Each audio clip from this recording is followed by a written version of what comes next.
Tak kenal maka tak sayang. Selamat malam rekan-rekan semua. Sebelum makin sayang, mari saya perkenalkan diri dulu. Perkenalkan, saya adalah Yeni, pembawa acara Anda pada malam hari ini. Untuk membuka acara malam hari ini, sebelum saya membuka pintu, marilah kita sambut ketua panitia kita atas terselenggaranya acara pada malam hari ini, yaitu Area Director M2 Division F Distrik 87 Toastmaster Patrick Wong. Terima kasih pembawa acara. Yang saya hormati Direktur Pengembangan Klub Distrik 87 Distinguished Toastmaster Agustinus Wijaya. Mantan pimpinan serta pimpinan Distrik 87 Divisi Area Klub rekan Toastmaster beserta tamu. Selamat datang di acara kolaborasi Klub Bahasa Indonesia Toastmaster Distrik 87. Pertama-tama saya ingin mengucapkan terima kasih berkat tim panitia dan Anda semua yang hadir pada malam hari ini. Acara pada malam hari ini bisa terselenggara dengan lancar. Jadi pada era digitalisasi ini penggunaan media sosial seperti yang kita ketahui, seperti Facebook dan Instagram, baik untuk individu maupun bisnis, sudah sangatlah signifikan. Jadi statistik mengatakan kalau total pengguna Facebook di dunia sekarang adalah lebih kurang 2,8 miliar pengguna. Atau sekitar 40% dari penduduk dunia sudah menggunakan Facebook. Dan juga Instagram, total penggunanya adalah 1 miliar pengguna. Atau 1/7 dari total penduduk dunia sudah menggunakan Instagram.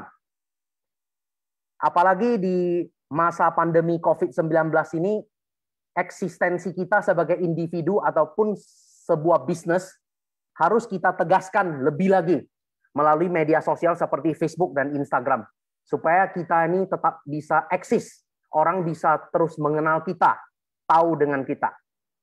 Makanya pada malam hari ini kami selaku tim panitia sengaja menghadirkan seorang pembicara yang memiliki kredibilitas tinggi di bidang ini. Jadi pada malam hari ini beliau akan berbagi tips dan trik cara mudah untuk mendapatkan pelanggan melalui Facebook dan Instagram Ads. Jadi saya ucapkan selamat belajar dan mempraktekkan kepada teman-teman yang hadir di sini dan izinkan saya tutup kata sambutan saya dengan sebuah pantun. Jalan-jalan ke kota Medan, jangan lupa membeli durian. Mari sama-sama kita dengarkan supaya mudah mendapat pelanggan.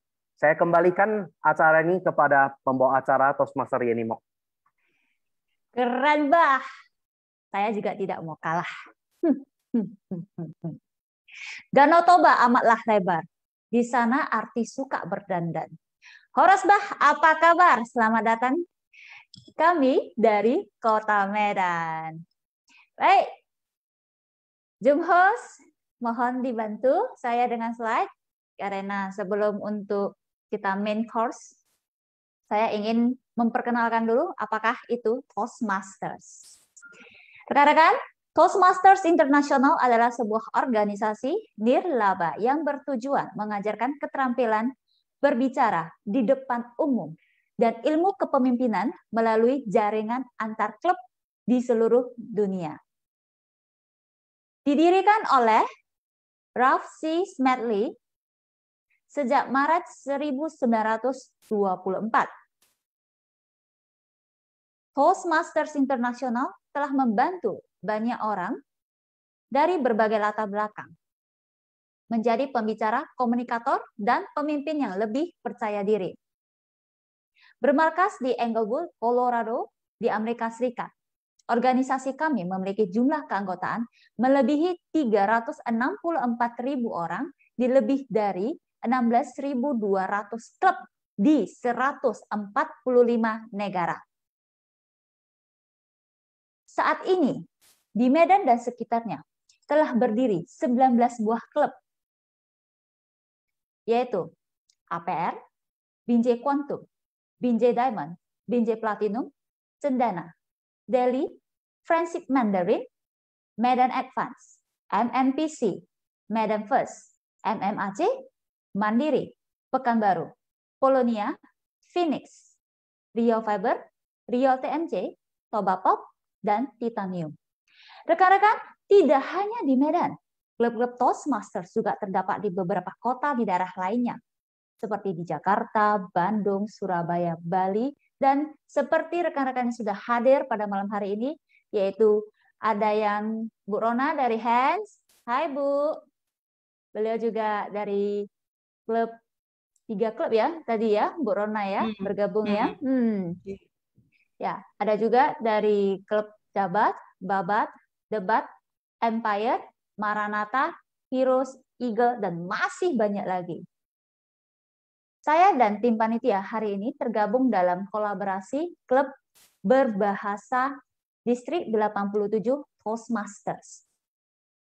Saat ini, tim Toastmasters berhasil mendatangkan seorang pembicara yang sudah ahli dalam bidang e-commerce. Beliau adalah pengusaha e-commerce, pendiri marketis.id dan @masteries.co. Sebelum kita menyambut beliau, apabila rekan-rekan mempunyai pertanyaan selama acara berlangsung, boleh langsung gunakan jendela obrolan, kirimkan ke saya, Yenimo, secara pribadi. Baik, mari kita sambut Albert Leonardo.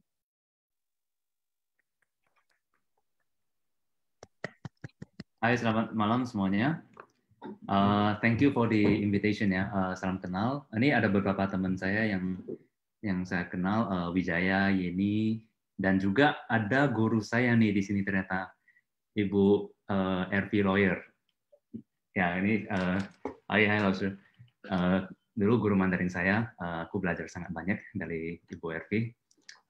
Oke, jadi saya izin sharing ya semuanya. Saya boleh share screen. Okay.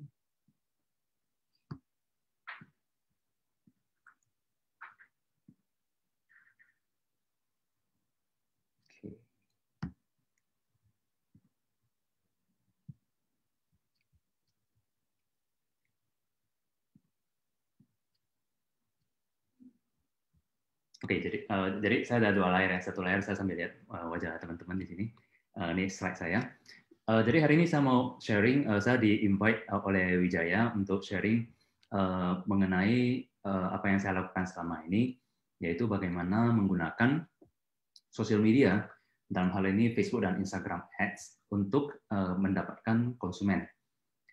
Saya di bidang ini, saya mulai menggunakan social media advertising itu dimulai dari tahun 2014 sampai sekarang. Ini sedikit perkenalan tentang saya. Nama saya Albert Leonardo. Buat teman-teman, kalau misalnya mau kontak saya ke depannya itu bisa di Instagram Albert Leonardo atau bisa di email saya albertleonardo@marketis.id. Sedikit background, saya dulu adalah guru matematika, jadi saya mengajar selama 10 tahun lebih, menjadi guru privat, kemudian membuka bimbingan belajar sendiri. Sampai tahun 2014 awal itu saya mulai mendengar tentang digital marketing. Jadi saya mendengar banyak orang yang mereka bisa mengoperasikan bisnis lewat komputer, mereka bisa bekerja dari rumah, tapi bisnis mereka itu penjualannya itu lumayan. Bahkan jangkauan konsumennya itu tidak hanya lokal, tapi bisa juga nasional, bahkan internasional. Jadi waktu itu saya dengar the business is about cross border. Jadi tidak lagi terbatas pada physical local gitu.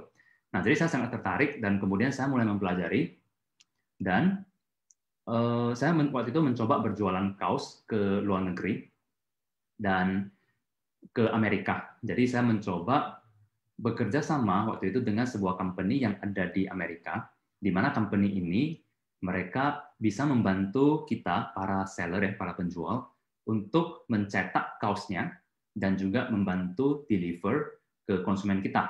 Bahkan mereka juga mengurus customer service-nya. Nah, jadi yang perlu kami seller lakuin adalah membuat desain kaosnya dan juga menjualnya.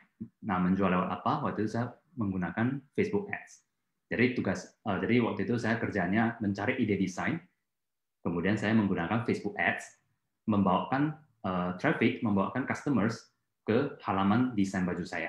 Nah, kalau mereka beli, maka proses pencetakan kaos, customer service, dan pengiriman itu semuanya diurus oleh company ini.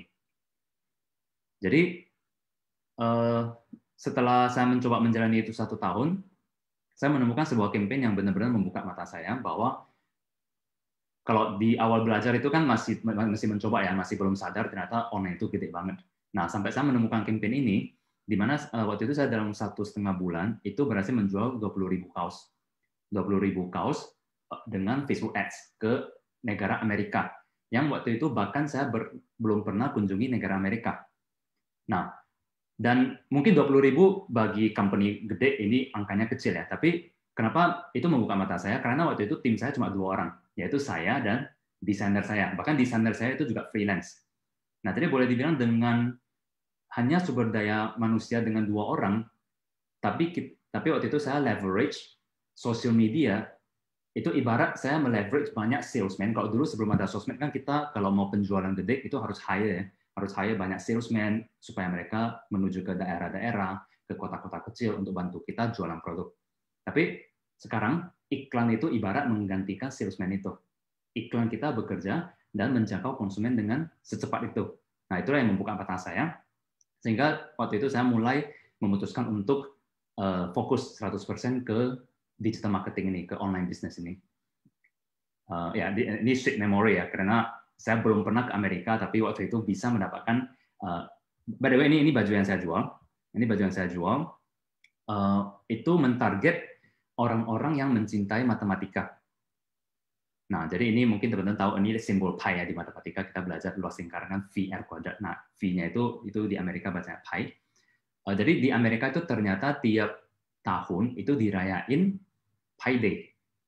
Pi Day di mana mereka merayain Hari Matematika. Dan kebetulan Pi Day itu di tanggal berapa? Maksudnya gini, angka pi kan kita tahu 3,14 unlimited ya, 14159263 dan seterusnya. Nah, jadi mereka merayakan Pi Day di bulan Maret tanggal 14. Jadi setiap tanggal 14 Maret tiap tahun itu mereka merayakan Pi Day. Nah, ini saya mungkin bisa sharing waktu itu kenapa saya bisa menemukan ide ini. Karena kan saya waktu itu mencoba mencari ide desain, jadi saya mikirnya begini, ada nggak ya hari besar di Amerika, di mana harapan saya kalau saya bisa menjual desain yang berhubungan dengan hari besar tersebut, maka harapan saya mereka akan membeli bajunya dan memakainya di hari H. Nah, jadi saya coba sharing cara saya mencari ide waktu itu. Nah, jadi saya mencari celebration in United States. Ini juga yang sering saya sharing ke teman-teman. Sekarang zaman informasi, jadi kita bisa gampang banget mencari atau melakukan survei dengan Google. Misalnya saya mencari ada celebration apa di United States. Ini saya coba zoom. Oke, terus saya baca nih di halaman pertama. Nah, waktu itu saya baca, saya buka, kemudian ya kan, saya baca, I go through it, dan saya lihat ada yang namanya Mathematics Day. Nah, saya penasaran kan background saya mengajar matematika ya. Jadi saya coba cari ada mathematics celebration apa di United States. Nah, ternyata muncul nih Pi Day. Jadi saya penasaran Pi Day itu apa. Saya baca, nah ternyata baru dijelasin tiap tahun orang US itu merayakan Pi Day dan mereka merayakan dengan membuat kue, lomba berhitung, lomba maraton, dan itu perannya itu gede karena tiap sekolah itu merayakannya. Nah, tapi kan saya pertama kali dengar ya. Jadi saya mau tahu ini trennya cuma sementara atau memang trennya naik atau turun atau gimana. Nah, itu saya have no idea kan. Maka kita bisa cek trending itu dengan Google Trends. Jadi saya ke Google Trends. Jadi teman-teman ketik aja Google Trends di Google, ini akan muncul di yang pertama ini, kita klik. Nah, kemudian saya waktu itu ketik Pi Day. Dan ini kita bisa pilih country-nya. Ini kan masih di Indonesia ya. Saya mau target Amerika, jadi saya mau tahu orang-orang pada mencari kata kunci Pi Day enggak? Nah, kita lihat ini kata kunci Pi Day di Amerika selama 12 bulan terakhir. Nah, kita lihat di bulan Maret yang barusan lewat, ini pencarian kata kunci ini di Google lumayan tinggi. Artinya orang pada mencari kata kunci Pi Day ini di bulan Maret yang baru lewat. Nah, saya mau tahu nih, kalau saya set ini di 5 tahun terakhir, yaitu dari 2016 sampai 2021, itu tiap tahun konsisten. Di bulan Maretnya itu ada pencarian kata kunci Payday. Jadi saya lebih kurang sudah mendapat gambaran, oh ternyata tiap tahun itu konsisten ada nih perayaan Payday, dan orang interested sama yang namanya Payday di Amerika. Nah, terus saya coba cek lagi. Oke deh, coba dari 2004 sampai sekarang. Berarti selama 17 tahun terakhir ini, trending Payday itu seperti apa? Nah, ternyata tiap tahun itu konsisten. Nah, di sinilah saya tahu, oke, berarti saya yakin Payday ini konsisten dirayain di US. Saya udah tahu minimal ada deh yang konsisten merayain Payday. Next, aku mau tahu ada nggak pasarnya. Kalau orang merayakan Payday kan belum tentu orang mau membeli bajunya misalnya kan. Nah, itu cara confirmnya kita bisa ke marketplace. Kalau di Indo kan di Topet, di Bukalapak, Shopee. Kalau di Amerika itu ke Amazon. Jadi aku cari Payday T-shirt. Nah, di sini kita bisa validasi. Kita bisa validasi apakah T-shirt Payday itu bakalan ada orang beli nggak. Nah, kalau kita cek di marketplace, banyak orang yang jual. Ini ada berbagai desain pie ya. Berbagai desain pie, dan juga banyak orang yang beli. Dari mana tahu ada yang beli? Dari reviewnya. Nah, kita lihat ini reviewnya ada 80, ada 13, 21, dan seterusnya. Nah, dengan banyaknya orang yang jual dan banyaknya review seperti ini, maka saya tahu selain kata kunci Payday itu dicari, juga terjadi penjualan dan pembelian oleh customers.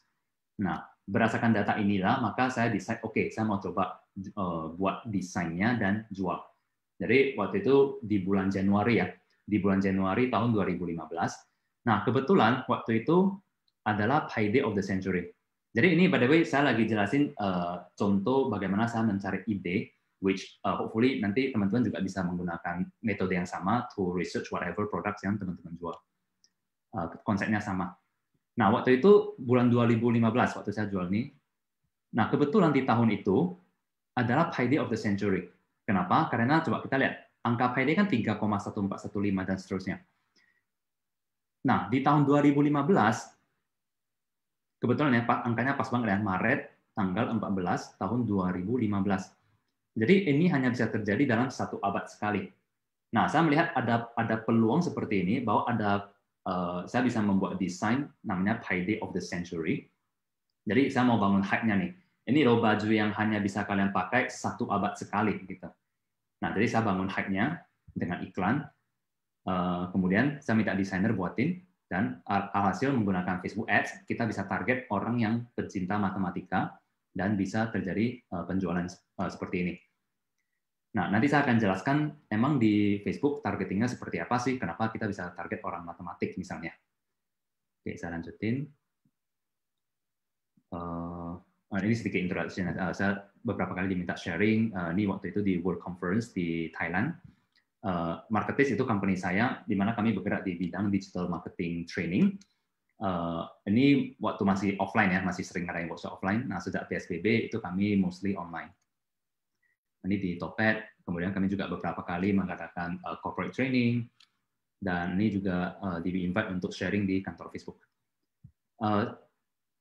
Kami juga punya marketplace community, itu merupakan Facebook group. Nanti teman-teman kalau mau join bisa silakan ke marketplace community di Facebook group. Itu sekarang membersnya ada 100 ribuan lebih. Jadi ini free group, jadi teman-teman kalau udah join, itu bisa ada pertanyaan tentang digital marketing, ada mau sharing, ada mau belajar, itu bisa masuk ke grup. Oke, kita masuk ke topik. Jadi kita akan bahas bagaimana menggunakan Facebook dan Instagram Ads untuk mendapatkan konsumen. Jadi saya mau bahas 6 alasan kenapa kita perlu segera menggunakan Facebook dan Instagram. Ada 6. Saya mulai dari yang pertama. Kita bisa menjangkau audiens yang gede dalam waktu yang singkat. Oke, saya coba bahas dulu audiens yang gede. Seperti tadi yang disampaikan Mr. Patrick ya, bahwa pengguna Facebook, ini data tahun lalu ya, April 2020, itu 2,4. Mungkin data terbaru itu 2,8 miliar ya, bertambah terus. Nah, Instagram itu juga milik Facebook. Itu ada 1 miliar pengguna. Kemudian Messenger 1,3 miliar. Messenger milik Facebook ya. WhatsApp juga udah dibeli sama Facebook, ada 2 miliar pengguna. Nah, apa artinya angka ini bagi kita? ketika kita beriklan di Facebook, artinya kita bisa menjangkau 2,5 miliar orang ini. Kita bisa menjangkau 1 miliar orang ini. Nah, WhatsApp sih sekarang masih belum bisa iklan ya di sana, tapi saya yakin banget one day, karena Facebook kan membeli WhatsApp, pasti ada dong planning monetization-nya, cuma kan sekarang belum. Tapi saya yakin ke depannya WhatsApp juga bakalan kita bisa iklan menunjukkan ke WhatsApp. Nah, saat itu nanti kita juga bisa menjangkau pengguna WhatsApp. Jadi if we have business, kita bisa iklan ke pengguna Facebook, pengguna WhatsApp, pengguna Instagram. Nah, inilah yang menurut saya kenapa audiensnya gede banget. Coba kita bandingkan, ya kita juga pernah menjalankan bisnis di mana kita beriklan itu secara konvensional, secara tradisional. Dalam arti kita menggunakan koran, menggunakan papan reklame, menggunakan televisi. Nah, kita tahu itu, ya televisi mungkin bisa menjangkau banyak orang, tapi kan mahal banget ya. Kalau misalnya kita gunakan koran, saya kemarin itu ada cek, koran terbesar di Indonesia itu oplahnya juga hanya 500 ribuan. Ya kan? Per day, oplah hariannya 500 ribuan. Artinya kita mau iklan di harian terbesar pun, itu sehari cuma bisa menjangkau 500 ribuan orang. Itu udah maksimal. Ya kan? Tapi di Facebook, tergantung budget kita sehari mau menjangkau 1 juta orang bisa, mau menjangkau 10 juta orang juga bisa, tergantung targeting kita. Kalau produk kita itu bisa dijual ke seluruh dunia, kita bisa punya akses ke customer di seluruh dunia. Nah, inilah kenapa saya katakan audience di Facebook itu gede banget. Kemudian yang kedua, selain audiensnya gede, kita juga bisa menjangkau audiensnya dengan cepat. Maksudnya gimana? Misalnya nih, contoh, ini tahun lalu ya, ketika COVID kan banyak mall yang tutup, kemudian ada teman saya, dia stok barang dari Korea, tapi banyak banget stok mati di gudang.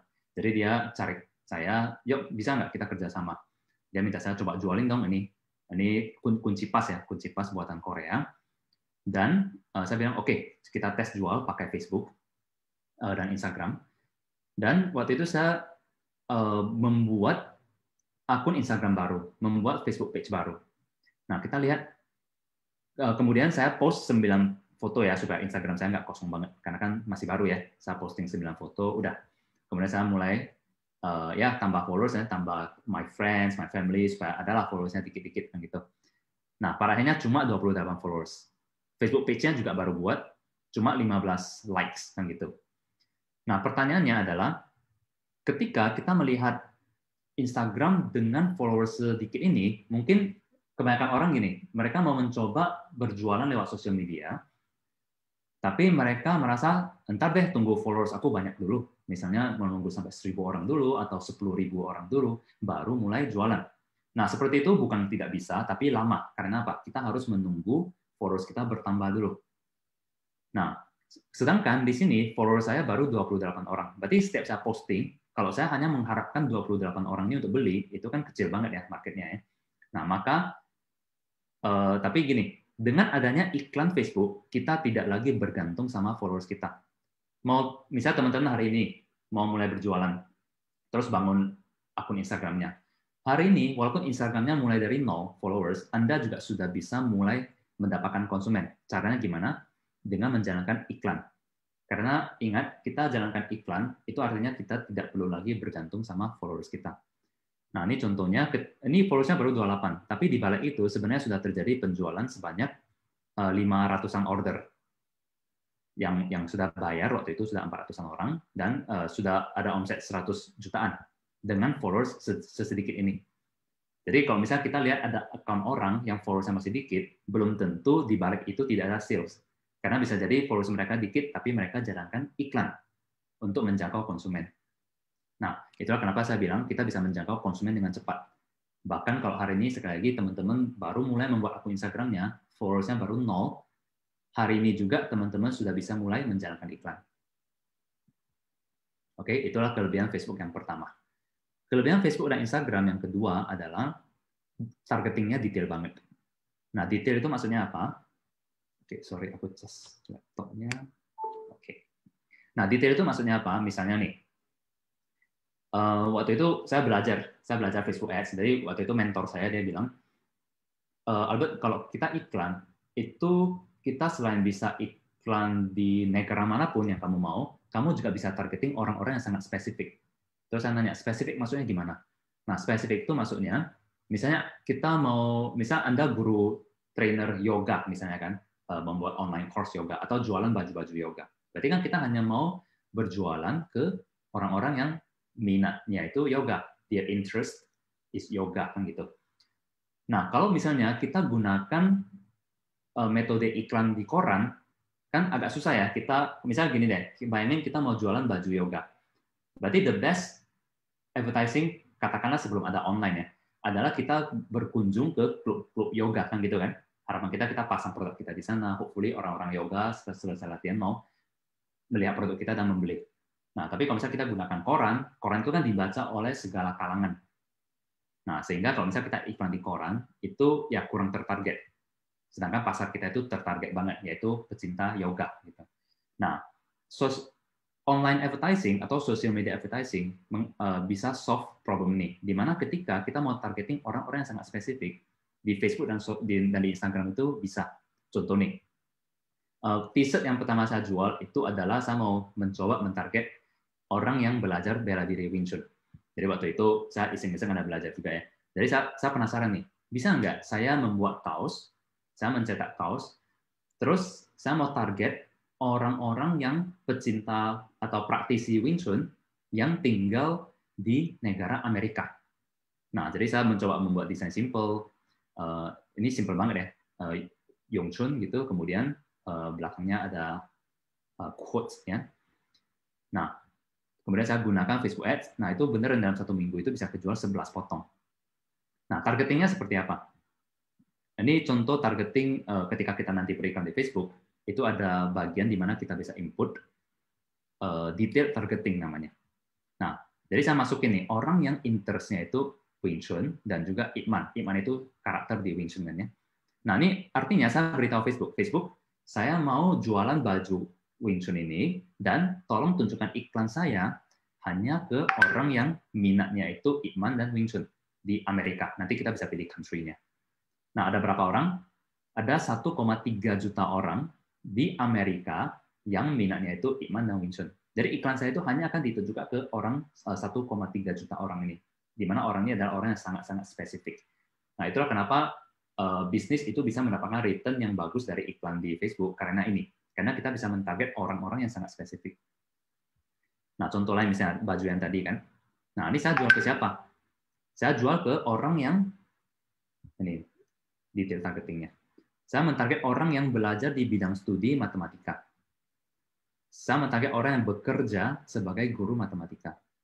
Kemudian orang yang minatnya itu bergabung dengan beberapa klub seperti I Love Mathematics, orang yang minatnya itu Mathematics Education, dan sebagainya.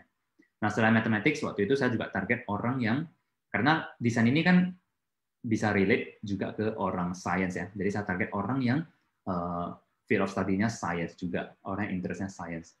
Selain itu juga saya target teacher, saya juga target mechanics, saya juga target mechanical engineering. Nah, contoh lain misalnya, kalau kita jualan kopi gimana? Dari tadi kan jualan kaos kan? Oke, kalau jualan kopi bisa nggak? Bisa, karena misalnya kita punya merek kopi, terus kita mau jual kopi kita ke seluruh Indonesia. Nah, kita bisa pilih location Indonesia, dan kita target orang yang interest-nya itu coffee. Kalau mau jual skincare bisa nggak? Nah, bisa nih. Oke, misalnya Anda punya produk skincare, Anda mau target orang yang tinggal di Indonesia, yang umurnya kita bisa milih. Gendernya, misalnya skincare kita khusus wanita, kita bisa pilih women. Dan detail targetingnya, selain kita bisa pilih skincare, kita juga bisa pilih nama-nama brand. Dengan asumsi apa? Dengan asumsi kalau orang itu minatnya itu L'Oreal, MAC Cosmetics, dan sebagainya, berarti orang ini mereka tertarik sama kosmetik, sehingga ketika kita mempromosikan brand kita, mudah-mudahan mereka juga akan bisa tertarik. Seperti itu. Nah, jadi contoh nih, aku pilih targeting ini, nama-nama brand cosmetics, women, yang tinggal di Indonesia, itu ada 4.600.000 orang yang bisa kita target. Contoh lain misalnya, kalau jual kacamata, sama. Jual kacamata juga bisa, kita bisa target nama-nama brand kacamata. Kemudian, mau jual mainan anak, misalnya. Nah, kita bisa nih targeting parents, misalnya nih mainan untuk anak umur berapa, misalnya untuk balita. Contoh ya, untuk balita. Nah, berarti kita target, kita coba mikir parents yang anaknya balita itu kira-kira di umur berapa ya? Nah, di sini kita bisa bermain umur 25 sampai 34. Kemudian ya kita asumsi yang beli mainan anak-anak itu biasa kaum ibu, ya kan? Nah, maka kita bisa pilih woman. Ini contoh ya. Kemudian kita juga bisa pilih detail targetingnya itu kita minta Facebook, aku mau iklan saya itu hanya ditampilkan ke orang yang merupakan parents. Jadi di Facebook kita bisa pilih demographics yang merupakan parents. Nah, itu ada 4,7 juta orang yang memenuhi persyaratan ini. Nah, inilah contoh-contoh targeting di mana di Facebook kita bisa banget setting detail targetingnya. Contoh lain, ini juga menarik. Misalnya kita mau jual aksesoris, kalungnya ini kan berarti kalung yang jual ke wanita, ya kan? Nah, ini kan Sagittarius. Berarti seandainya kalung ini saya bisa iklankan hanya ke orang yang zodiaknya itu Sagittarius. Kan lebih bagus ya dibandingkan saya tunjukkan kalung ini ke orang yang zodiaknya Aries misalnya atau Aquarius dan sebagainya. Nah, saya kan mau iklan saya itu hanya ditunjukkan ke orang yang zodiaknya Sagittarius. Nah, lalu bagaimana cara kita mentarget orang yang zodiaknya Sagittarius? Nah, di Facebook itu kita bahkan bisa mentarget, ini saya pilih dulu Indonesia, umur, gender, women. Nah, di sini kita bisa mentarget orang yang lahir di bulan November dan Desember. Karena Sagittarius itu kan range-nya kan ya antara November sampai Desember gitu ya. Jadi iklan kita hanya akan ditunjukkan ke orang yang lahir di bulan November dan Desember. Nah, mungkin teman-teman nanya, Albert, dari mana sih Facebook tahu kita lahir di bulan berapa? Nah, ini based on data kita, di mana ketika kita sign up Facebook, kan kadang kita bisa ditanya ya, birthday kita di tanggal berapa gitu. Nah, kalau misalnya kita isi itu, maka Facebook tahu data kita. Maka Facebook akan tunjukkan ke kita berdasarkan birthday month-nya. Oke. Kalau misalnya teman-teman bisnisnya itu lokal contohnya misalnya restoran, warung, ya kan, kafe. Nah itu kan kita setelah iklan kan kita berharap konsumen datang mengunjungi langsung. Nah iklan seperti itu kan berarti kita mau iklan lokal ya. Nah kalau iklan lokal bisa nggak? Bisa juga. Kita bisa pilih Facebook. Aku nggak mau target seluruh Indonesia. Aku cuma mau target kota Jakarta misalnya. Atau aku cuma mau target kota Medan. Nah itu bisa. Bahkan kita Jakarta kan luas ya. Contoh deh. Kita juga bisa target Jakarta Barat aja atau Jakarta Timur aja, itu bisa kita pilih. Yang lebih serunya kita bisa target nama jalan. Misalnya jalan di Medan ada jalan Asia misalnya, nah kita bisa target coba jalan Asia. Nah di Jakarta misalnya jalan Puri Indah, nah kita bisa. Jadi kalau misalnya restoran kita atau kafe kita itu ada di jalan Puri Indah, nah kita bisa nih target, kita masukin alamat jalan Puri Indah, nanti kita bisa setting radiusnya dengan radius misalnya 1 km atau radius 2 km. Jadi kita akan menunjukkan iklan kita pada orang yang tinggal di sekitaran Jalan Puri Indah. Nah, di Facebook kita bisa lakuin targeting seperti itu. Kemudian, ini juga kalau misalnya kita jualan casing ya, casing handphone. Nah, casing handphone, misalnya iPhone X. Nah, kita bisa target pengguna iPhone X. Yaitu kita minta Facebook, iklan aku hanya ditunjukkan ke pengguna Apple iPhone X. Oke, jadi ini beberapa contoh targeting yang mudah-mudahan bisa memberikan teman-teman idea. Oke, kalau saya punya produk ini, berarti saya bisa gunakan targeting ini. Misalnya kalau teman-teman punya produk casing, saya bisa targeting by mobile device. Kalau teman-teman punya cafe, saya bisa target by location.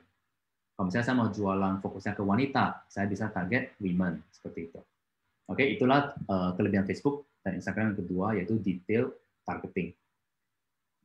Nah, kelebihan Facebook yang ketiga adalah details ads report.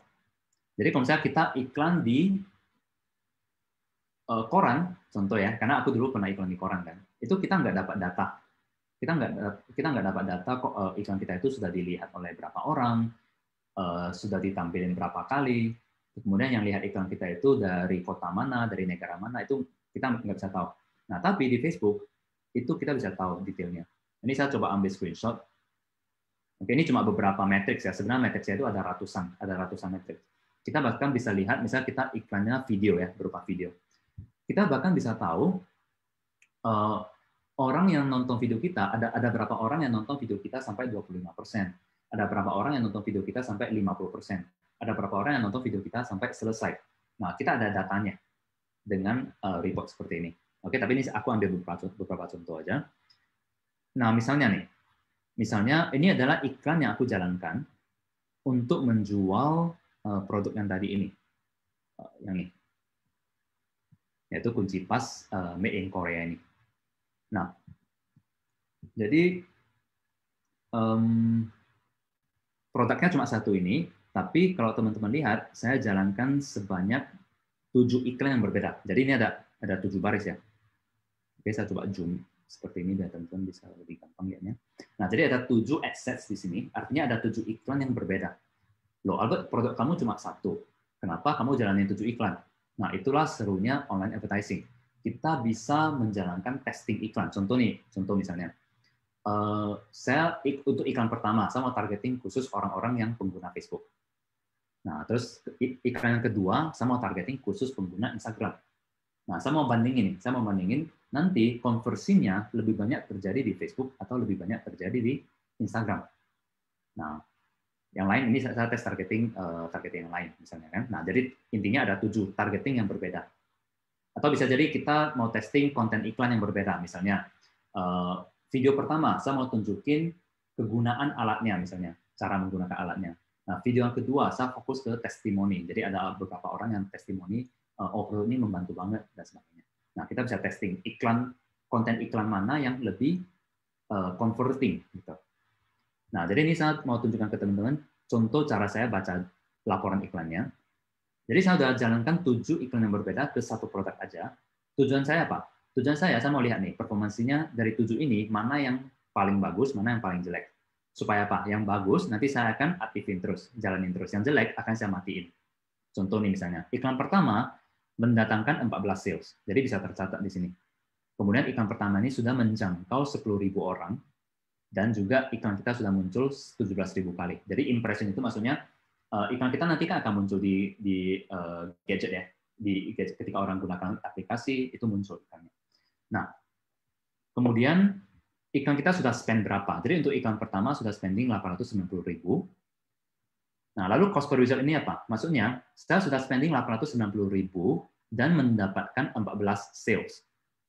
Nah, maka 890.000 dibagi 14, berarti per sales itu cost-nya adalah 63.000. Inilah maksudnya cost per result-nya. Artinya, untuk mendapatkan satu sales, saya mengeluarkan biaya 63.000.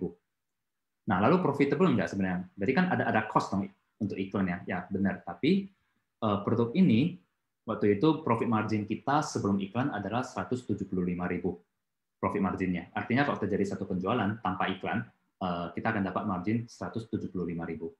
Nah, ini karena kita beriklan, kan kita harus bayar iklan. Nah, 175.000 dikurangi 63.000 ya masih profit. Nah, berarti saya tahu iklan yang pertama ini profitable. Maka saya akan jalankan terus. Nah, iklan kedua juga masih profitable. Iklan ketiga, walaupun mulai lebih mahal, itu masih profitable, maka saya tetap jalankan.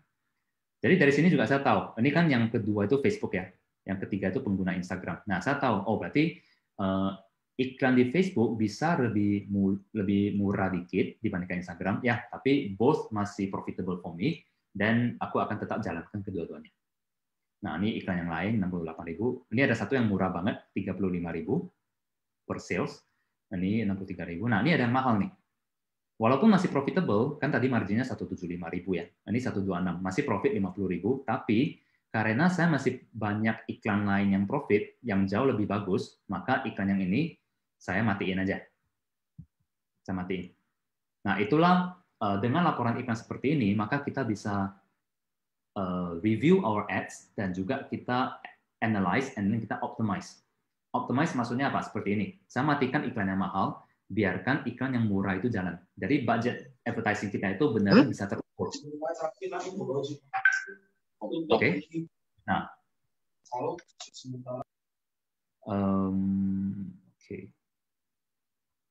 Oke, itulah kelebihan Facebook yang ketiga, yaitu ads report-nya itu detail. Kita masih ada 3 lagi. Yang keempat adalah fitur retargeting. Nah, ini seru banget. Mungkin teman-teman pernah ya selama ini mengunjungi online store, misal kita window shopping ya kan, kita kalau dulu kan window shopping ke mall, nah sekarang kan window shoppingnya ke Tokopedia, ke Shopee, ke online store. Terus kita lihat, oh ini ada sepatu yang bagus nih. Contoh nih, misalnya kita ke online store yang jual sepatu, tokosepatu.com misalnya kan. Oh, ini ada sepatu katakanlah warna merah, bagus banget. Nah, tapi saya belum beli. Oke, gak lama kemudian kita browsing di Instagram, di Facebook, iklan sepatu merah yang kita lihat tadi itu muncul. Nah, teman-teman pernah nggak lihat iklan seperti ini? Di mana kita barusan lihat produk, kemudian nggak lama kemudian muncul nih di Instagram kita, di Facebook kita. Nah, itu terjadi karena retargeting. Oke, saya selalu menanyakan ini, dan setiap kali orang selalu jawab, ya pernah Albert, dan bahkan sering. Oke, nah itu nggak heran, karena mereka menggunakan fitur retargeting. Jadi re itu kan kembali ya, jadi kita mentarget kembali orang. Maksudnya gimana? Contoh, saya gunakan contoh lain. Misalnya saya kan minum kopi ya, saya gunakan mesin espresso, jadi saya mau beli kapsulnya online. Nah ini kan kapsulnya banyak banget. Oke, banyak banget. Terus saya coba klik ini, kapsul warna ungu ini, namanya apa? Arpeggio ya. Arpeggio. Terus saya klik, maka saya akan masuk ke halaman Arpeggio ini. Ya kan? Nah, kemudian waktu itu saya belum beli. Saya tutup laptop, terus saya santai lagi browsing Instagram. Belum sampai 1 jam, muncul nih iklan dari Nespresso, yaitu iklan kapsul yang aku buka halamannya tadi. Arpeggio yang warna ungu. Arpeggio warna ungu. Nah, jadi kalau misalnya tadi aku buka yang merah, kapsul merah, maka saya yakin Nespresso akan retarget saya dengan kapsul warna merah. Oke, artinya di sini Nespresso sedang meretarget saya. Oke, dan ini nanti teman-teman juga bisa lakuin.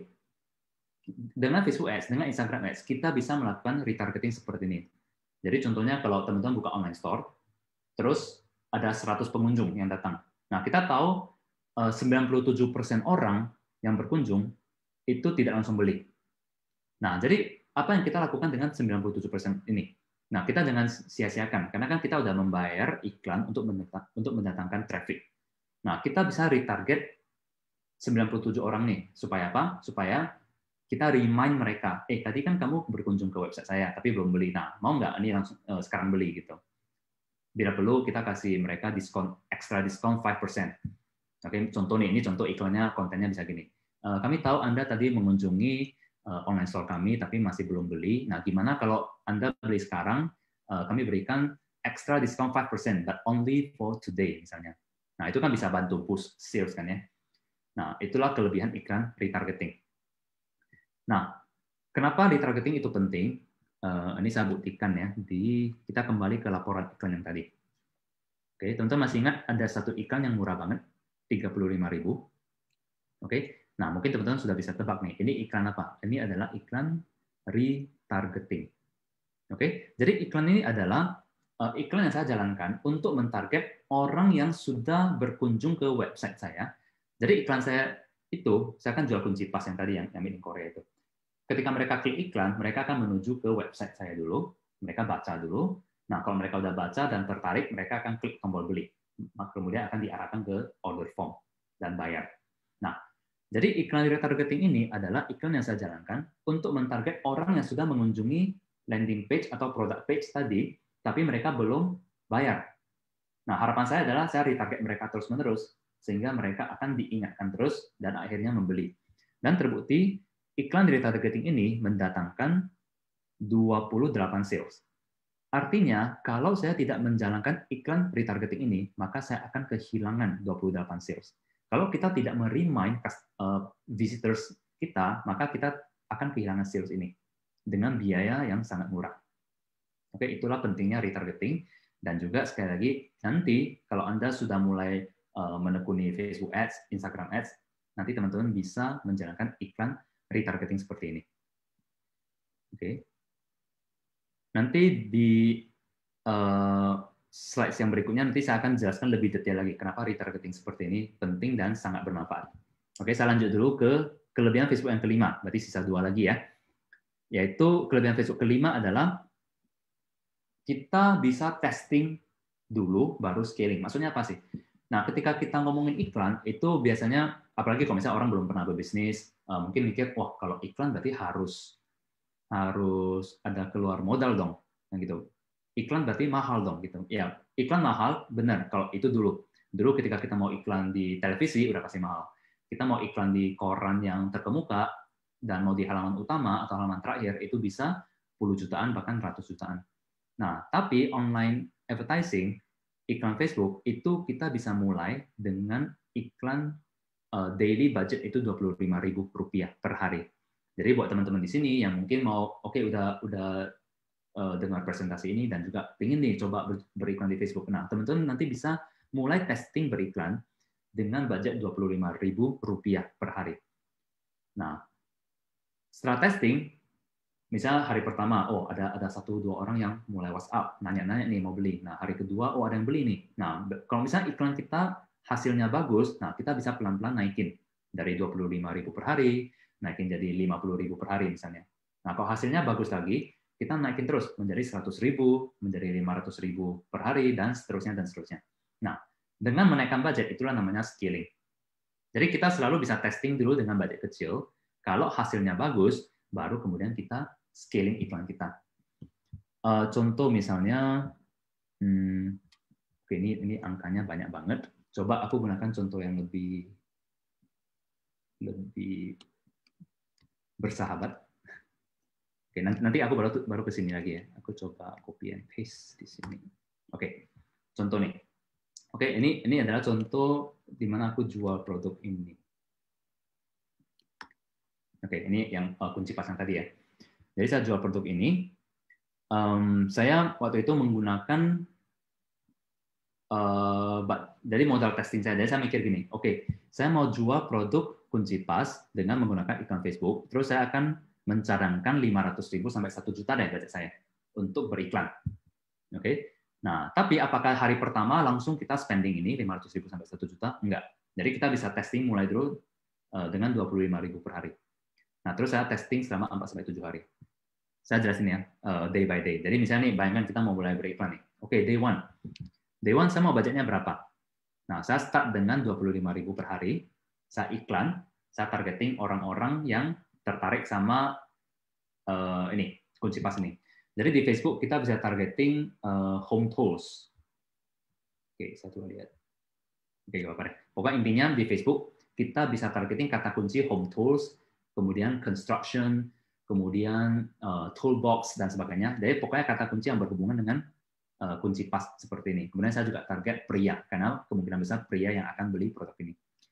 Nah, dari hari pertama saya jalankan iklan mentarget orang-orang itu. Nah, kebetulan hari pertama hoki nih. Oke, ada dapat 1 sales. Senang dong ya kan? Berarti profitable ya. 1 sales kan berarti marginnya 175.000 dikurangi 25.000 ya masih profit 50.000. 150.000. Berarti iklan ini profitable kan gitu. Nah, hari kedua karena iklannya bagus, ada sales, saya naikin budgetnya menjadi 50.000 per hari. Oke, dari 25 jadi 50, tapi hari kedua nggak ada sales. Oke, nggak apa-apa. Saya lanjutin lagi. Karena kan saya cadangkan 500.000 sampai 1 juta kan budget saya ya. Nah, terus saya masih punya budget nih. Oke, saya jalanin lagi. Hari ketiga saya spending 60.000, tapi masih zero sales hari ketiganya. Nah, hari keempat 100.000. Nah, kenapa? Loh, Albert, hari ketiga kan tidak ada sales. Kenapa hari keempat kamu naikkan budget menjadi 100.000? Karena saya mikirnya gini, ketika budget kita kecil, misalnya 50.000, berarti Facebook hanya akan memberikan kita jangkauan ke sekian orang, misalnya katakanlah 10.000 orang misalnya. Oke. Nah, tapi kalau misalnya kita naikkan budget kita menjadi 100.000, maka Facebook akan memperbesar jangkauan kita, misalnya menjadi 20.000 orang. Dengan harapan apa? Dengan harapan ketika saya memperbesar jangkauan, Facebook akan lebih cepat mendapatkan pembeli bagi saya. Nah, jadi ketika hari keempat saya naikkan sales, saya naikkan budget, saya dapat 1 sales. Oke, hari kelima dengan budget yang sama, lebih kurang 100.000, saya dapat 1 sales. Hari keenam, nah hari keenam ini mulai nih. Oke, saya naikkan menjadi 165.000 per hari dan mendapatkan 4 sales. Nah, berarti ini menunjukkan bahwa kadang ketika kita naikin budget kita, Facebook menjangkau lebih banyak orang, maka kemungkinan mendapatkan sales itu lebih besar. Nah, lalu apakah artinya kita hari pertama harus langsung iklan 10 juta? Ya, enggak juga. Karena what if kalau misalnya produk kita tidak diminati, kan gitu. Itulah kenapa tadi saya sebutkan konsepnya itu testing dulu, baru scaling. Jadi kita selalu testing dulu dengan budget kecil seperti ini, 25.000, 50.000, 60.000, pelan-pelan naikin. Nah, kalau memang produk kita bagus dan diminati, itu biasanya dalam 1 minggu itu pasti akan terjadi sales. Oke? Nah, coba kita recap. Jadi ini udah hari ke-6 ya. Nah, hari ke-6 saya recap nih. Oke, selama 6 hari beriklan, saya sudah mendapatkan 7 sales, di mana 7 kali 175 ya 1,2 juta. Total iklan yang sudah saya spending, berarti yang tadi ini 25.000 tambah 50.000 tambah 61.000 dan seterusnya, saya sudah spending 500.000. Berarti masih profit ya, marginnya 1,2 dikurang 500 masih profit 700 ribuan. Nah, berarti saya boleh dibilang fase testingnya sudah membuktikan bahwa oke, campaign ini, produk ini bisa dijual nih di online. Karena ini berakhir profitable. Setelah 6 hari saya profit. Nah, setelah itu maka saya bisa mulai menambahkan budgetnya. Saya mulai menambahkan dari 150.000 naik menjadi 300.000 per hari, 500.000 per hari, 1 juta per hari. Nah, sampai kemudian ini berapa hari kemudian ya? Ini kalau nggak salah 1 bulan kemudian. Nah, total iklan saya itu 24 juta dan total sales 300-an dengan net profit 38 juta. Oke, jadi inilah contoh di mana kita beriklan, sebenarnya kita tidak perlu di hari pertama langsung spending 25 juta. Kalau misalnya saya iklan di koran ya, di harian besar, terus saya mau muncul di halaman pertama, saya mungkin harus langsung bayar di depan 25 juta. Ada sales, nggak ada sales, mereka nggak peduli. Yang penting, Albert, lu bayar dulu 25 juta, baru aku tayangkan iklan kamu di koran, misalnya. Nah, tapi dengan online, kita nggak perlu lakukan itu. Kita bisa testing dulu dengan budget kecil, kita pelan-pelan lihat. Oke, salesnya meningkat nih. Semakin kita increase budget, salesnya juga ikut increase. Nah, setelah itu baru kita berani yakin, oke, saya lempar lebih banyak budget lagi. 1 juta per day, 2 juta per day, 10 juta per day, seperti itu. Oke, jadi mudah-mudahan dengan contoh seperti ini, teman-teman bisa dapatkan konsep, oh, ternyata iklan di Facebook itu bisa ya mulai dari budget kecil dulu, baru pelan-pelan kita scaling up. Oke, ini contoh yang saya jualan lokal. Ini contoh iklan yang saya jualan di luar negeri. Jadi ini pakai USD. Nah, kita lihat ini adalah spending iklan selama 22 hari. Saya ada spending $2.400 selama 22 hari.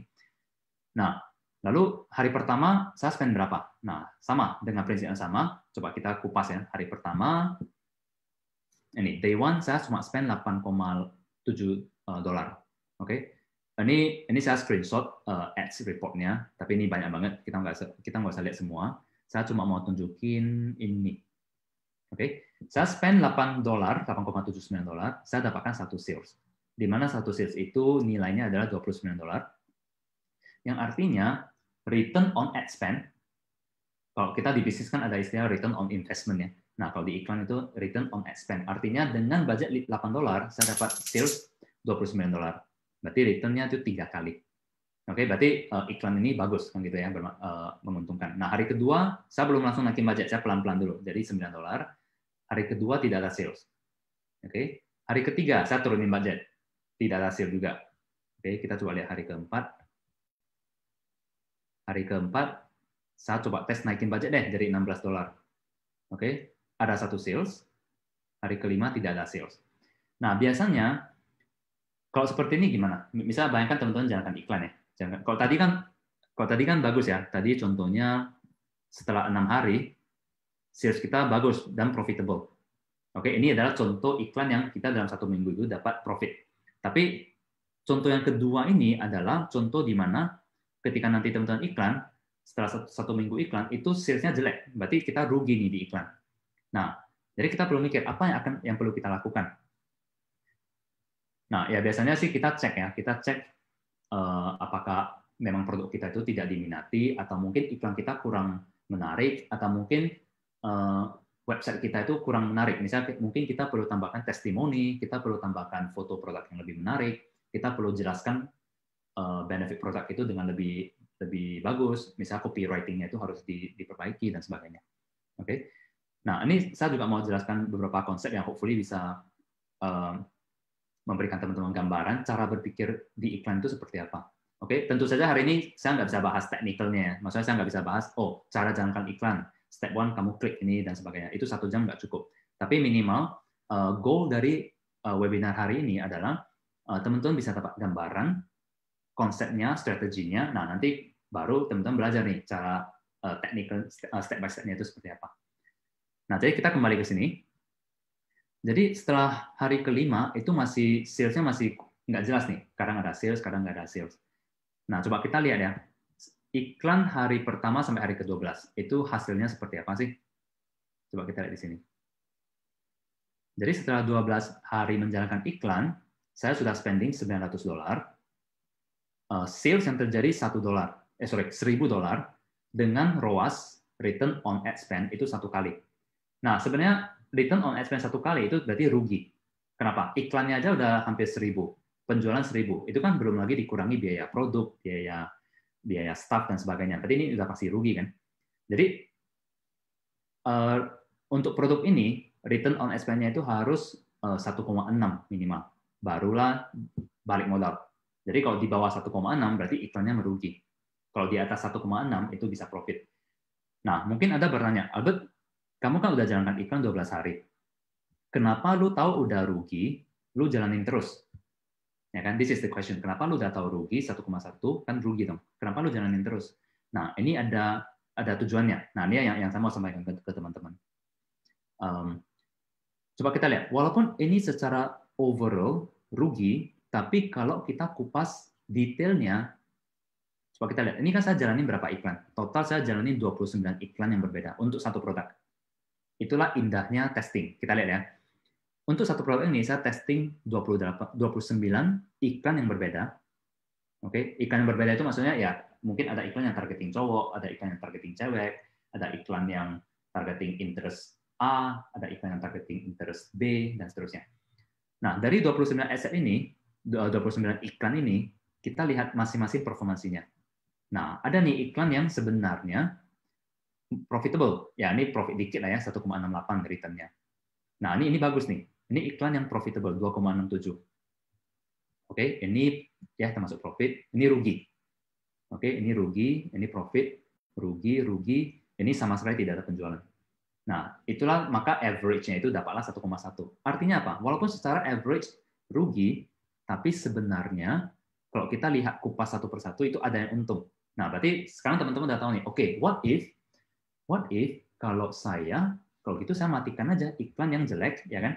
Yang 0,9, yang 1,2, itu saya matikan semuanya, dan saya hanya sisakan iklan yang bagus. Yang ini, oke, yang 2,67, yang 1,78, 1,8, 1,79. Supaya apa? Berarti kan dari 29 asset, 29 iklan, saya sudah matikan sisanya. Saya sudah matikan semuanya, menyisakan 4 asset yang profitable nih. Berarti kan saya seterusnya itu berarti iklan saya bisa profitable dong. Karena kan saya hanya membiarkan iklan yang profitable itu jalan. Sejauh ini teman-teman bisa ikutin? Bisa ya? Bisa ya? Oke.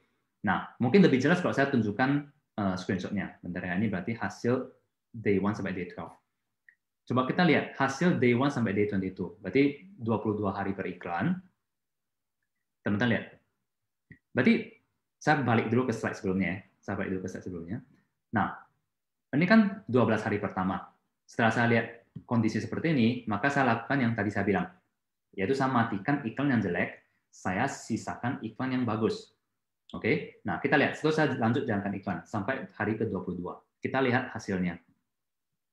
Nah, teman-teman perhatikan nggak? Setelah 22 hari, total spend saya $2,400. Nah, ROAS-nya teman-teman lihat, mulai naik. Dari tadi 1,1 menjadi 1,6. Dari sini kita belajar apa? Bahwa iklan kita di awal rugi itu nggak apa-apa. Karena apa? Kita sedang membeli data. Jadi, ya apalagi teman-teman di sini kan juga punya sudah berbisnis ya. Mungkin bisa paham bahwa perlu investasi di awal untuk bisnis. Tapi banyak banget orang-orang yang baru belajar digital marketing, terutama yang baru keluar dari kuliah, terus mereka mindset-nya itu takut investasi. Oh, begitu iklannya rugi di 1 minggu pertama, mereka langsung tutup, langsung takut gitu. Padahal sebenarnya kita perlu invest untuk membeli data di sini. Data apa? Data ini. Oh, ini ada nih yang bagus, ada yang bagus. Nah, kita matikan yang jelek, sisain yang bagus. Nah, kalau if we keep repeating doing that, maka pelan-pelan ROAS kita itu akan naik. Kita coba lihat ya. Nah, ini nih, mulai naik 8,2, 3,5, 2,73. Karena apa? Karena saya sudah matiin yang jelek, sisain yang bagus. Oke. Nah, inilah contoh di mana semakin kita lama menjalankan iklan, semakin kita membuang yang jelek, menyisakan yang baik, Dan juga gini, ketika kita beriklan semakin lama, algoritma Facebook itu mulai belajar. Karena ketika kita memberikan Facebook, ini kan berarti banyak banget ya datanya ya. Dan Facebook itu bisa belajar dari data. Dia mulai paham nih, oh setelah 120 penjualan, Facebook mulai paham. Customer yang dicari Albert adalah customer yang mirip-mirip dengan 120 orang nih. Maka dia akan mulai mengoptimasi iklan kita, mulai mencari orang-orang yang mirip dengan 120 orang ini, pembeli ini. Nah, maka kenapa makin jalan, hasilnya akan makin bagus, seperti ini. Oke. Oke, ini ada lebih teknik, tapi nggak apa-apa, saya nggak usah terang ini dulu. Tapi lookalike ini intinya gini. Lookalike itu intinya adalah, kalau tadi di awal itu saya masih targeting interest. Sorry. Bentar ya. Oke, ini nggak kelihatan karena saya tutup. Let me put it this way deh. Setelah kita jalankan iklan katakanlah 12 hari atau 15 hari, kan kita udah punya data nih. Misalnya nih, data apa? Kita udah punya data bahwa ada sekian orang yang mengunjungi website saya. Ya kan? Ada sekian orang yang menonton video saya. Nah, masih ingat Facebook itu kan pinter ya. Nah, kita bisa minta Facebook, contoh ya, ada setelah saya iklan 12 hari, ada 1.000 orang yang berkunjung ke website saya. Nah, saya minta Facebook nih, Facebook, bisa nggak kamu tolong cari orang yang mirip sama 1.000 orang yang berkunjung ke website saya? Loh, kenapa harus 1.000 orang nih? Karena kalau 1.000 orang ini berkunjung ke website saya, mereka inilah yang tertarik sama produknya. Ya kan, makanya mereka mau berkunjung ke website-nya kan gitu. Nah, jadi saya minta ke Facebook tolong dong cariin yang mirip-mirip sama 1.000 orang nih. Nah, Facebook akan bantu kita cari, dan namanya adalah look-alike audience. Jadi Facebook akan mencari audience yang mirip sama 1.000 orang itu, dan kita lihat, saya akhirnya itu banyak menggunakan look-alike, yaitu saya menggunakan bantuan Facebook mencari orang yang serupa, dan kita lihat hasilnya itu bagus banget, 3,5, ROAS-nya 2,2, 2,7, 2, dan seterusnya. Oke, itulah kira-kira strategi beriklan. Dan ini ada satu yang tinggi banget, 8,2 return-nya. Nah, ini kira-kira iklan apa? Saya yakin teman-teman sudah bisa tebak, ini adalah iklan retargeting. Oke, sekali lagi membuktikan retargeting itu penting banget. Oke, hopefully bisa dipahami. Kalau nanti teman-teman punya pertanyaan, nanti kita bisa discuss more detail kalau mau. Nah, kelebihan Facebook yang terakhir yang saya mau sharing malam hari ini adalah kita bisa menggunakan funneling. Loh, funneling itu maksudnya apa sih? Funneling itu ibarat terowongan kan gitu ya. Kok terowongan kan tunnel ya, tapi funneling itu maksudnya kira-kira seperti ini. Untuk menjelaskan funneling, kita perlu paham audience temperature. Jadi audience temperature itu maksudnya kita bisa membagi audience kita itu menjadi 3, yaitu dingin, hangat, dan panas. Loh, dingin itu maksudnya apa sih? Dingin maksudnya mereka yang belum kenal sama kita atau our company, our product. Mereka belum pernah dengar. Jadi mereka ini beneran cold banget. Oke. Warm adalah mereka yang sudah pernah mendengar tentang kita, pernah mengunjungi website. Nah, berarti tadi orang yang berkunjung ke website saya itu adalah warm audience. Atau mereka yang pernah menonton video iklan kita, consume our content. Nah, hot adalah orang yang sudah ready untuk membeli atau mereka yang sudah membeli gitu. Itu hot. Nah, jadi tugas kita adalah bagaimana pelan-pelan membawa mereka dari cold, pelan-pelan menjadi warm, pelan-pelan menjadi hot. Jadi ibaratnya gini, ini ada satu contoh di mana, why do we need to learn about audience temperature? Because we cannot ask someone to marry you on the first date. Kita nggak bisa minta baru kencan di malam pertama, terus kita ngajak nikah. Ibaratnya kita baru kenalan sama orang, terus kita langsung berjualan ke dia. Oke? Nah, itulah kenapa pentingnya memahami audience ini. Nah, nanti mungkin ini masih konsep ya, mungkin masih bingung. Nah, nanti saya akan jelaskan dengan contoh, maka akan lebih jelas lagi seperti apa. Oke, langsung deh ke contohnya. Misalnya, oke, ini contohnya misalnya nih, katakanlah saya itu trainer yoga. Oke, saya mau menjual, kan ini pandemi, terus saya mikir, wah ini nggak ada orang yang datang ke gym nih. Saya biasa ngajar di gym, di celebrity fitness misalnya kan. Tapi ini orang pada nggak ke mall nih. Wah, saya harus cari cara nih, gimana supaya ada sales. Saya kepikiran, kalau gitu saya coba buat online course, saya akan mengajar cara melakukan yoga. Oke, dan terus saya mau jual online course saya itu 2 juta rupiah, misalnya kan. Nah, kemudian, ini nih, nanti iklan saya akan seperti ini. Imagine you can do all beginners yoga in just 30 days. Jadi course saya itu nanti akan menjanjikan, dalam 30 hari Anda akan belajar bagaimana cara melakukan yoga dengan benar. Nah, belilah online course ini, klik here. Nah, setelah mereka klik akan ke website dan mereka akan bayar 2 juta misalnya untuk beli. Nah, itulah ide saya ya. Nah, lalu apakah kita langsung berjualan ke cold audience yang belum kenal sama kita? Oke. Sorry, ini bisa buang dulu ya, nggak bingung.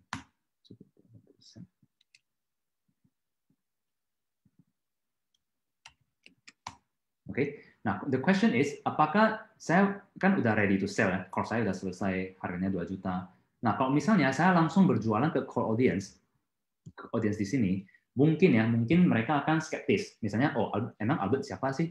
Dia ngajar yoga, terus course-nya itu mahal, 2 juta. Kalau misalnya course saya cuma 50.000, ya mungkin bisa lah ya, mereka, ya udahlah 50.000, tes aja deh. Tapi kalau 2 juta mungkin mereka skeptis. Beneran nggak Albert bisa ngajar yoga? Nah, itulah problemnya ketika kita berjualan langsung ke cold audience, di mana mereka belum kenal sama kita. Oke? Nah, lalu strateginya apa? Nah, nanti kita bisa menggunakan strategi ini, yaitu saya tidak langsung beriklan jualan. Nah, saya akan menjalankan iklan satu lagi, yaitu iklan memberikan video gratis. Loh, maksudnya apa? Contoh nih, saya akan merekam satu video, di mana saya akan mengajarkan cara melakukan video 5 menit setiap hari. Oke, how to do simple 5-minute yoga every day. Watch this video. Dan saya akan menunjukkan video saya menjalankan yoga selama 5 menit. Dan ini sama sekali tidak berjualan. Oke, sama sekali tidak berjualan. Dan video ini itu namanya iklan kita, di mana kita memberikan value. Kita tidak selling, tapi kita memberikan value. Nah, iklan inilah yang nanti saya akan jalankan ke call audience. Nah, mungkin Anda mikir, Albert, lalu kenapa lu beriklan kalau lu nggak jualan? Rugi dong. Lu udah jualan, masa lu udah beriklan, tapi lu kasih konten gratis, nggak hasil kan? Berarti lu rugi dong di iklannya. Benar, kalau kita cuma lihat ini, kita rugi. Tapi ini adalah bagian dari funnel, bagian dari the whole funnel. Nah, saya lanjutin di sini. Lalu apa tujuannya saya jalankan iklan ini? Bayangin ya. Oke, bayangin saya iklankan ini ke orang di Facebook yang call audience karena mereka belum pernah dengar nama saya. Oke, mereka juga belum pernah dengar course saya. Nah, targeting saya itu adalah orang yang interestnya misalnya yoga. Kan tadi kita udah belajar ya, di Facebook kita bisa target orang yang interestnya yoga, yang tinggal di Indonesia, gendernya wanita. Nah, saya target itu dulu deh untuk video gratis ini. Nah, lalu yang terjadi adalah ketika iklan saya sudah jalan dan orang mulai melihat iklan saya, maka kalau orangnya tidak tertarik sama video saya, dia mungkin cuma nonton 1 detik, 2 detik, terus skip, udah lanjut ke next konten kan gitu. Tapi kalau orang tertarik sama yoga, dia akan menonton videonya sampai selesai. Ya kan? Atau ya minimal nontonlah sampai 50%. 50% dari 5 menit berarti 2,5 menit. Lumayan kan? Kita bayangkan gini, ketika ada orang yang rela duduk 2,5 menit untuk menonton konten kita, berarti dia cukup tertarik sama konten kita. Itu kan idenya. Nah, so what do we do dengan orang-orang yang tertarik sama konten kita? Nah, disinilah magic-nya. Disinilah kita akan gunakan fitur Facebook retargeting yang tadi kita pelajari itu. Di Facebook, kita bisa minta, Facebook, tolong kumpulin orang-orang yang sudah menonton video iklan saya ini, dan minimal mereka sudah nonton 95%, misalnya. Oke? 95%. Nah, katakanlah dari iklan yang kita jalankan, ada 1.000 orang yang menonton video kita itu sampai hampir selesai gitu. Nah, saya minta Facebook kumpulin audience ini, itu di Facebook itu namanya custom audience ya. Ini cuma nama technical term-nya, tapi intinya mereka itu adalah warm audience yang sudah pernah menonton video kita.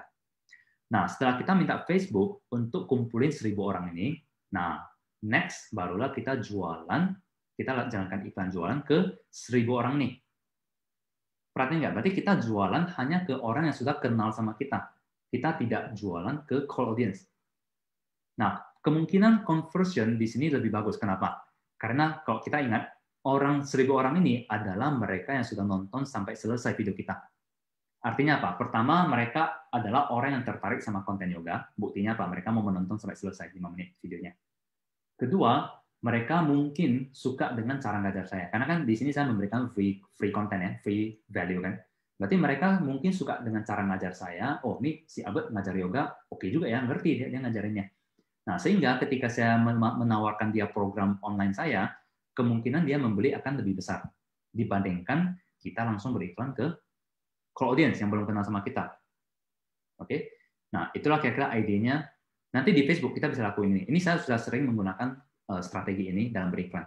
Jadi saya selalu memberikan value dulu, memperkenalkan brand saya, memperkenalkan diri saya, baru kemudian saya jualan ke mereka yang memang sudah terbukti tertarik sama konten saya, yaitu nih orang yang sudah menonton minimal 95% dari konten saya. Ini kita bisa pilih, mau 50% juga bisa sih. Oke. Nah, jadi basically itulah contoh beberapa strategi yang bisa teman-teman terapkan ketika nanti berikan di Facebook dan Instagram.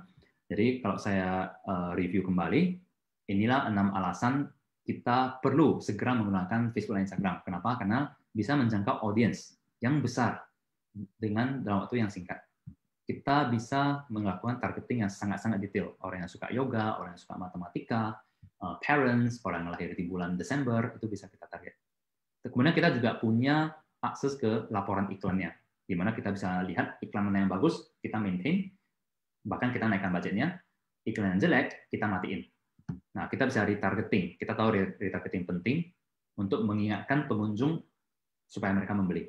Dan ingat, iklan di Facebook itu tidak perlu mahal. Kita bisa mulai dengan Rp25.000 dulu per hari, jalankan selama seminggu. Kalau hasilnya bagus, kita pelan-pelan naikkan budgetnya. Yaitu kita scaling. Scaling itu maksudnya menambahkan budget supaya apa? Menjangkau lebih banyak orang lagi. Nah, kemudian saya juga udah sharing tentang funneling, di mana kalau nanti teman-teman jualan produk yang mungkin agak mahal, seperti 1 juta, 2 juta, 3 juta, nah, teman-teman bisa gunakan konsep funneling seperti ini.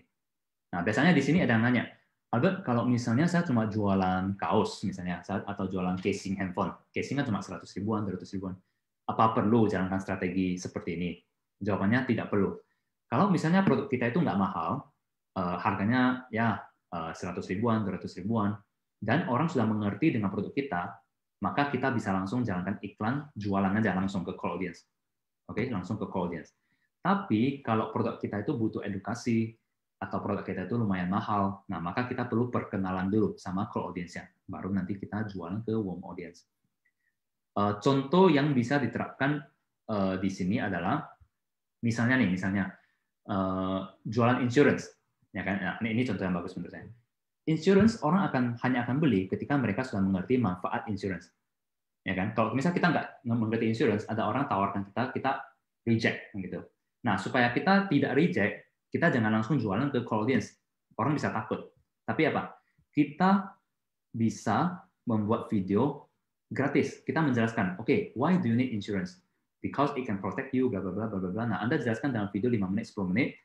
Nah, kalau ada orang yang menonton video kita sampai habis, artinya apa? Artinya dia tertarik sama konsep manfaat insurance. Nah, barulah nanti teman-teman iklan insurance ke orang yang sudah tertarik dengan konsep insurance. Nah, itulah contoh penerapannya. Oke, itu presentasi saya hari ini. Mudah-mudahan bisa membantu. Saya serahkan kembali ke Yeni, ke moderator. Thank you. Terima kasih. Sangat menarik dan luar biasa. Saya juga merasa, wah, boleh ini kita mencoba untuk Facebook Ads, ya kan? Nah, baik. Untuk sesi selanjutnya kita kan akan memasuki ke sesi tanya jawab. Tetapi sebelum sesi tanya jawab, saya ingin memberikan beberapa kalimat yang untuk menghibur rekan-rekan semua. Mengapa pasangan pemasaran memutuskan untuk tidak menikah? Nah, ada sedikit cerita lucu ya. Tidak sih, bukan cerita lah, pertanyaan. Adakah yang tahu jawabannya apa? Mengapa pasangan pemasaran memutuskan untuk tidak menikah? Oke, untuk menghemat waktu biar masuk ke sesi pertanyaan, biar saja saya yang menjawab. Karena mereka tidak berada di halaman arahan yang sama. Ya, itulah gunanya kita untuk belajar Facebook Ads. Albert bingung? Hanya sedikit jokes lucu, nggak apa-apa. Tidak perlu terlalu serius. Baik, untuk Albert, ini ada pertanyaan dari salah satu rekan kita, Toastmaster di sini. Beliau melihat di halaman Toastmaster Bahasa, itu tidak diizinkan untuk advertise. Jadi kita kan nggak bisa paid, nggak bisa marketing Facebook ya. seperti yang sempat beliau lakukan. Tapi kalau Facebook yang blog, apa boleh? Saya tanya ke Facebook kenapa gitu. Hmm.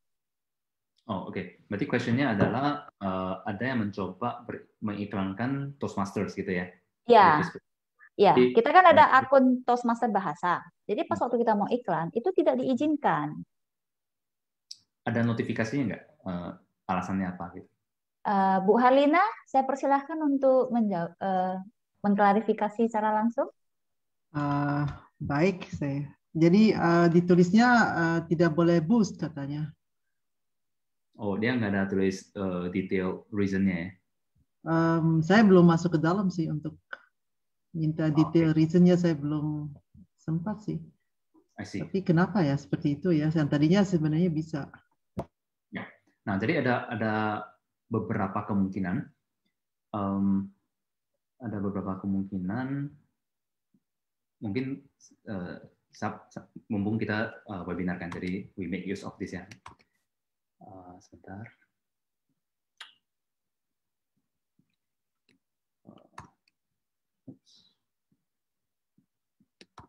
Misalnya we make use of the slide gitu. Nah, beberapa kemungkinan. Pertama,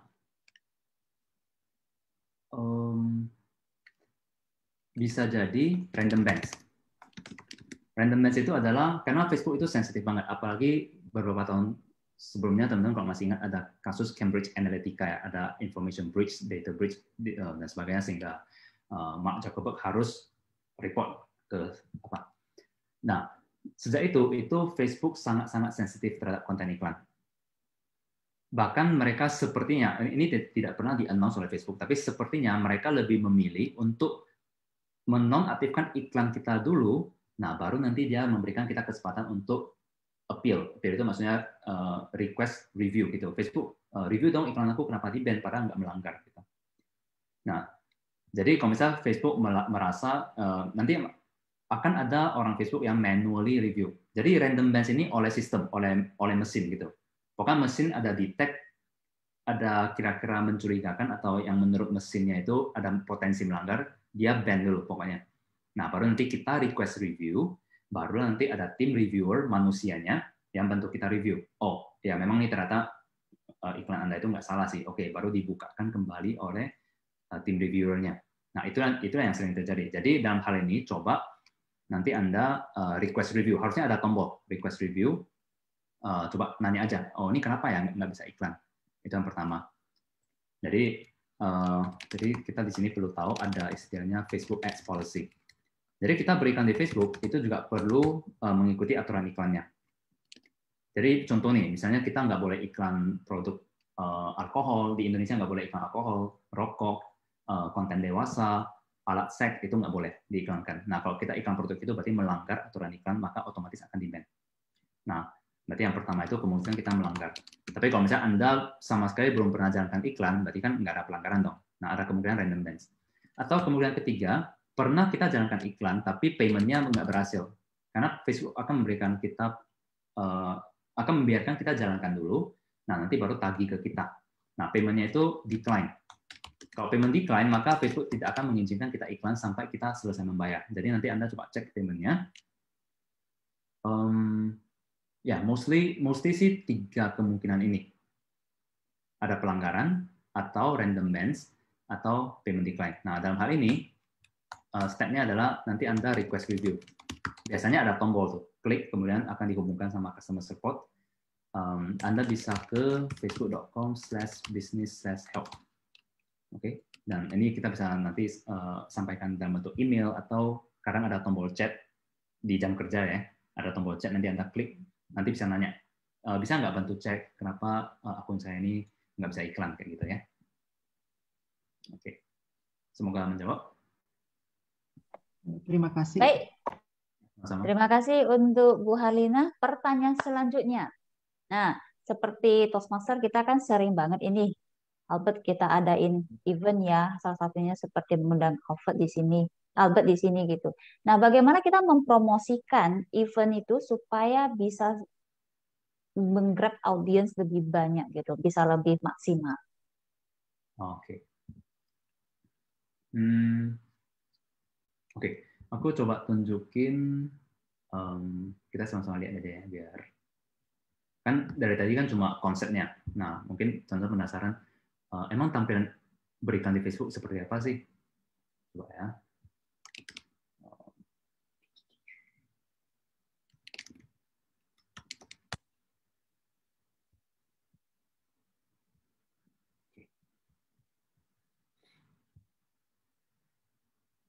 Nah, ini adalah Facebook Ads Manager. Nanti kalau teman-teman belajar beriklan, akan masuk ke tampilan seperti ini.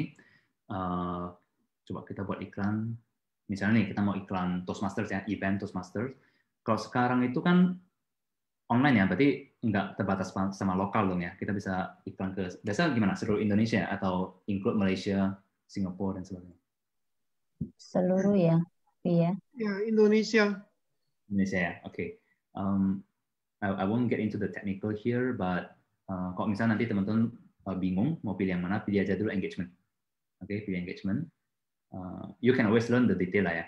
Ini pilih aja engagement. Yang penting aku show example-nya dulu.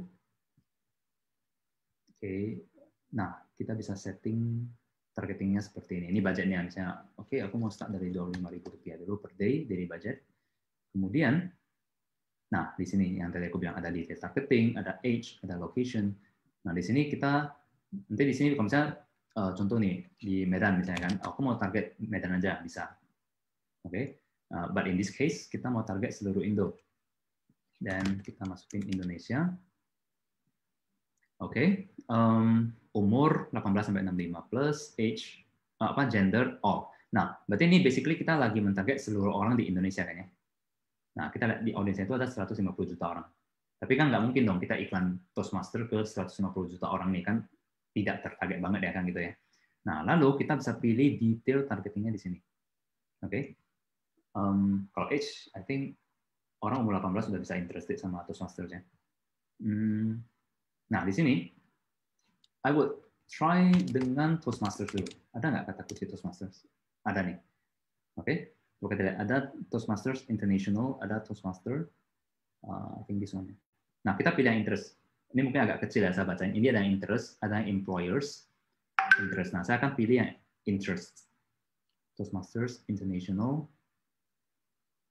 Nah, jadi ini saya lagi targeting orang-orang di Indonesia umur sekian yang interest-nya itu adalah Toastmasters International. Ada berapa orang? Ada 15.000 orang. Nah, ini Anda boleh coba jalankan iklan ke 15.000 orang ini. Nah, mungkin Anda nanya, dari mana Facebook tahu ada 15.000 orang yang suka sama Toastmaster? Maksudnya minatnya itu Toastmaster. Nah, Facebook tahu dari mana? Yaitu dari aktivitas kita di Facebook dan Instagram. Kalau kita sering like page Toastmasters, maka Facebook tahu, oh berarti Albert ini dia suka dengan Toastmasters. Interestnya itu Toastmasters. Maka ketika Anda jalankan iklan, maka Albert akan lihat iklannya. Atau Albert sering menonton video yang berhubungan sama Toastmasters. Misalnya contoh nih, misalnya Wijaya, dia sering post konten tentang Toastmasters. Terus Albert sering nonton. Nah, Facebook tahu nih, oh Albert sering nonton konten Toastmasters, maka Albert akan masuk ke konten ini. Nah, jadi teman-teman punya gambaran nih, kalau kita target Toastmasters International, kita akan mentarget orang yang mungkin pernah mengakses konten atau menonton atau mengakses website yang berhubungan dengan Toastmasters International. Nah, ini I think orang-orang yang sangat tertarget, cuma kecil banget sih. Sebenarnya kalau bisa, iklan kita itu minimal potensi reach-nya itu 100.000 orang. Ini mungkin agak dalam, tapi teman-teman ingat aja, kalau nanti kita beriklan audiensnya terlalu kecil, takutnya iklan kita nggak jalan. Kenapa? Karena tidak semua orang tiap hari aktif di Facebook kan ya. Bisa jadi 15.000 orang ini besoknya nggak ada yang aktif. Maka Facebook bingung kan mau tunjukkan iklan kita ke siapa. Nah, itu yang terjadi kalau audiens kita terlalu kecil, iklan kita tidak akan jalan. That's why Facebook pernah rekomend kalau bisa potensi reach-nya itu 100.000 deh minimal. Nah, dalam hal ini, maka kita coba cari, ada nggak kata kunci yang berhubungan dengan Toastmasters? I think this is a very good question ya. Dengan Anda tanyakan ini, aku bisa sekalian showcase dan juga the same concept bisa apply to your other business juga. Anda mau jualan apapun, you can apply the same concept of targeting. Public speaking juga ya bisa kata kuncinya. Yes, Public benar. speaking. Kita lihat public speaking. Nah, coba kita lihat ya. Kalau misalnya kita ketikin public speaking, itu definitely ada. Oke, coba kita ya pilih ya public speaking. akan naik jadi 680.000 orang. Nah, bagus nih. Oke.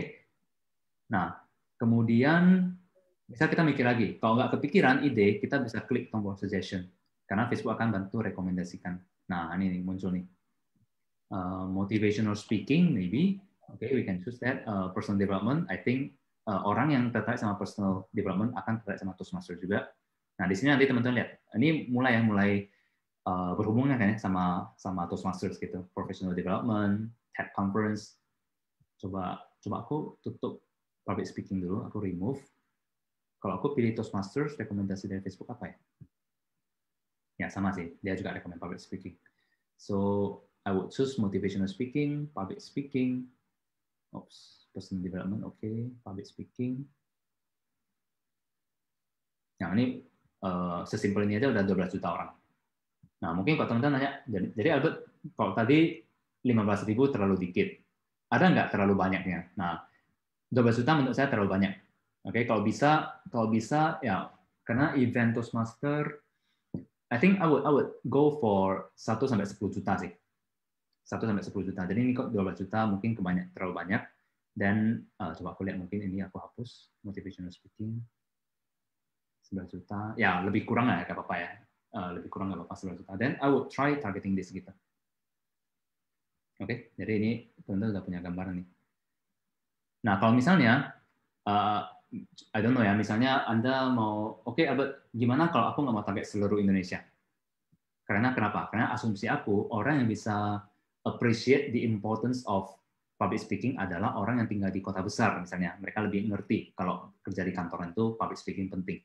Oke, then we don't want to target all Indonesia, karena Indonesia itu kan bisa mencakup kota-kota kecil, kampung-kampung kecil, gitu. So we only want to target maybe like Jakarta, and then Surabaya, Medan, and then Semarang. Coba pilih 5 deh ya, Bandung. Oke. Ini contoh aja ya, kalau ada yang kotanya nggak disebut, ini cuma contoh ya. Oke. Nah, jadi ini ada 5, jadi kita sekarang sedang mentarget orang yang minatnya ini yang tinggal di 5 kota ini. Nah, audiensnya itu ada sebanyak 3,2 juta. Okay, so hopefully this gives you an idea on how we can do targeting untuk Toastmasters specifically, dan using the same concept Anda juga bisa target ke bisnis Anda atau produk Anda. Ini mesti di page saja ya, di Facebook nggak bisa ya? Ini kan ya gimana? Di Facebook ada di page ini tadi dibuat.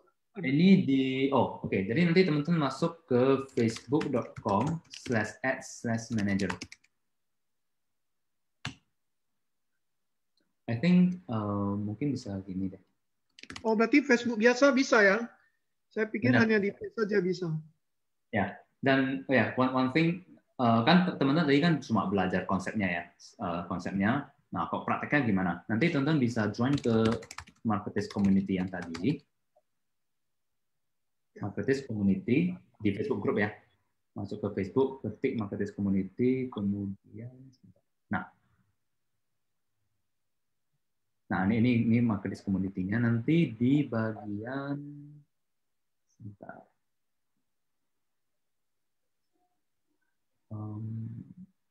Di sini ada tutorialnya. Cuma karena ini aku admin jadi tampilannya agak beda dikit. Tapi basically nanti teman-teman sudah masuk kemari, nanti ada 14 video tutorial yang ngajarin step by step-nya.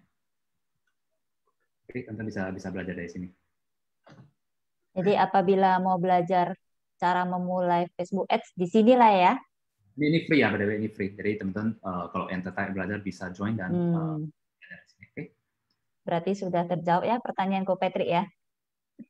Nah, ini Oke. Ya, wow.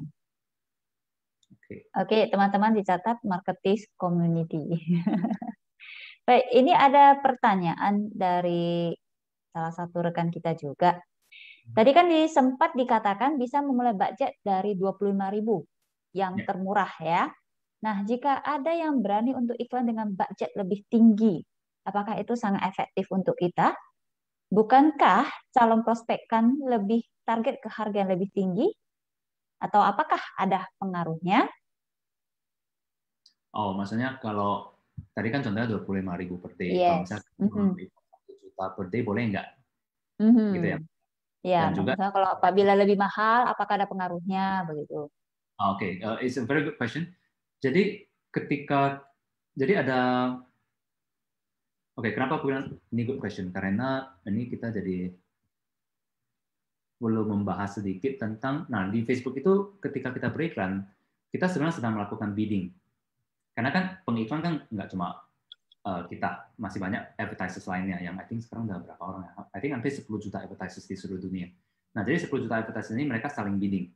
Saling bidding, siapa yang biddingnya lebih tinggi, maka iklannya akan muncul. Oke, tapi kita nggak perlu mengerti kerumitan itu, tapi intinya ada proses bidding di dalamnya.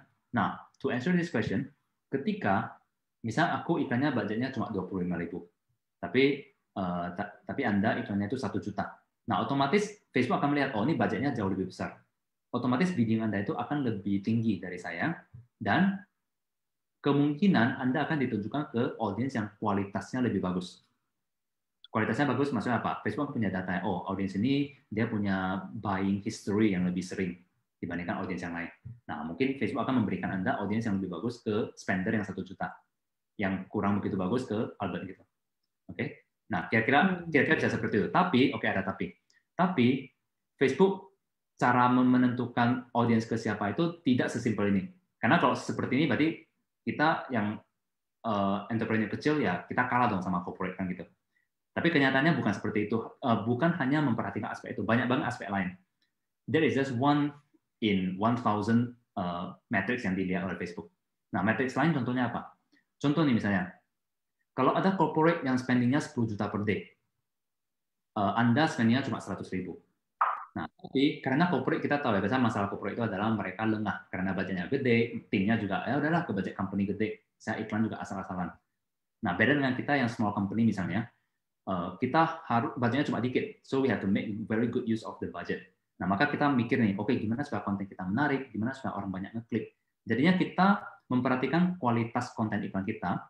Nah, walaupun budget kita kecil, budget corporate gede, tapi karena Facebook melihat iklan kita itu sangat-sangat menarik, sehingga sangat banyak orang komen, sangat banyak engagement. Nah, Facebook akan memprioritaskan audiens yang bagus ke kita. Logikanya apa? Facebook tentu saja sebagai sebuah ekosistem, dia suka konten yang menarik di ekosistemnya.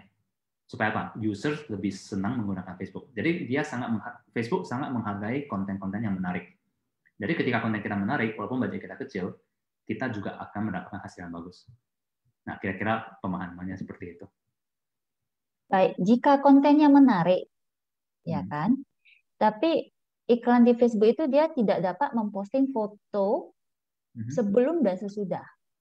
Maka iklannya akan diblok. Ini salah satu pengalaman dari rekan kita, Toastmaster Fitri ini. Jadi beliau bertanya, nah lebih baik seperti gimana ya? Dan jika video, lebih baik durasinya berapa lama?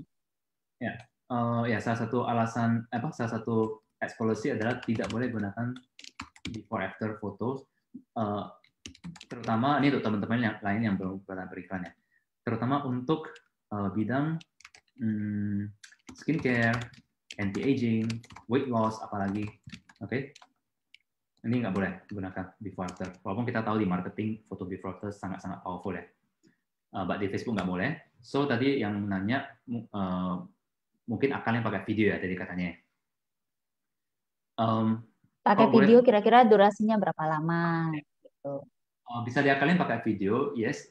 Durasinya itu depends sih. There's no one answer for banyak hal kan. Dalam arti gini, kalau misalnya Anda tujuannya itu mau educate tentang produk Anda, mau educate orang tentang produk Anda, so you maybe need 1, 2, 3 minutes, mungkin lebih panjang supaya bisa penjelasan. Tapi kalau misalnya produk Anda itu orang udah ngerti, misalnya kaos deh. Kaos kan aku nggak perlu terangin kan, kaos ini desainnya apa. Pokoknya cukup buat 6 detik, tapi buat kontennya menarik, singkat, padat, jelas, dan udah cukup. Nah, so depends on what you are selling and whether you want to educate people about your products gitu. Itu sih. Oke, Toastmaster Fitri ini jelas. Oke, boleh nanya lagi nggak? Kalau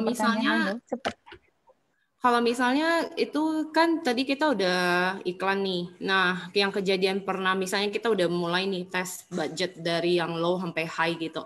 Kemudian yang terjadi kan pasti dong kadang di iklan itu kan orang bisa tanpa sengaja nih, gue iseng, gue nggak tahu, gue iseng, wah gue lihat nih, oh ada fanpage-nya Albert nih, terus gue like kan, gue penasaran gitu. Nah itu kan pasti dari iklan udah kebaca nih, cost gue udah terbuang dong. Nah data yang kita dapat dari hasil kita iklan itu kan banyak gitu.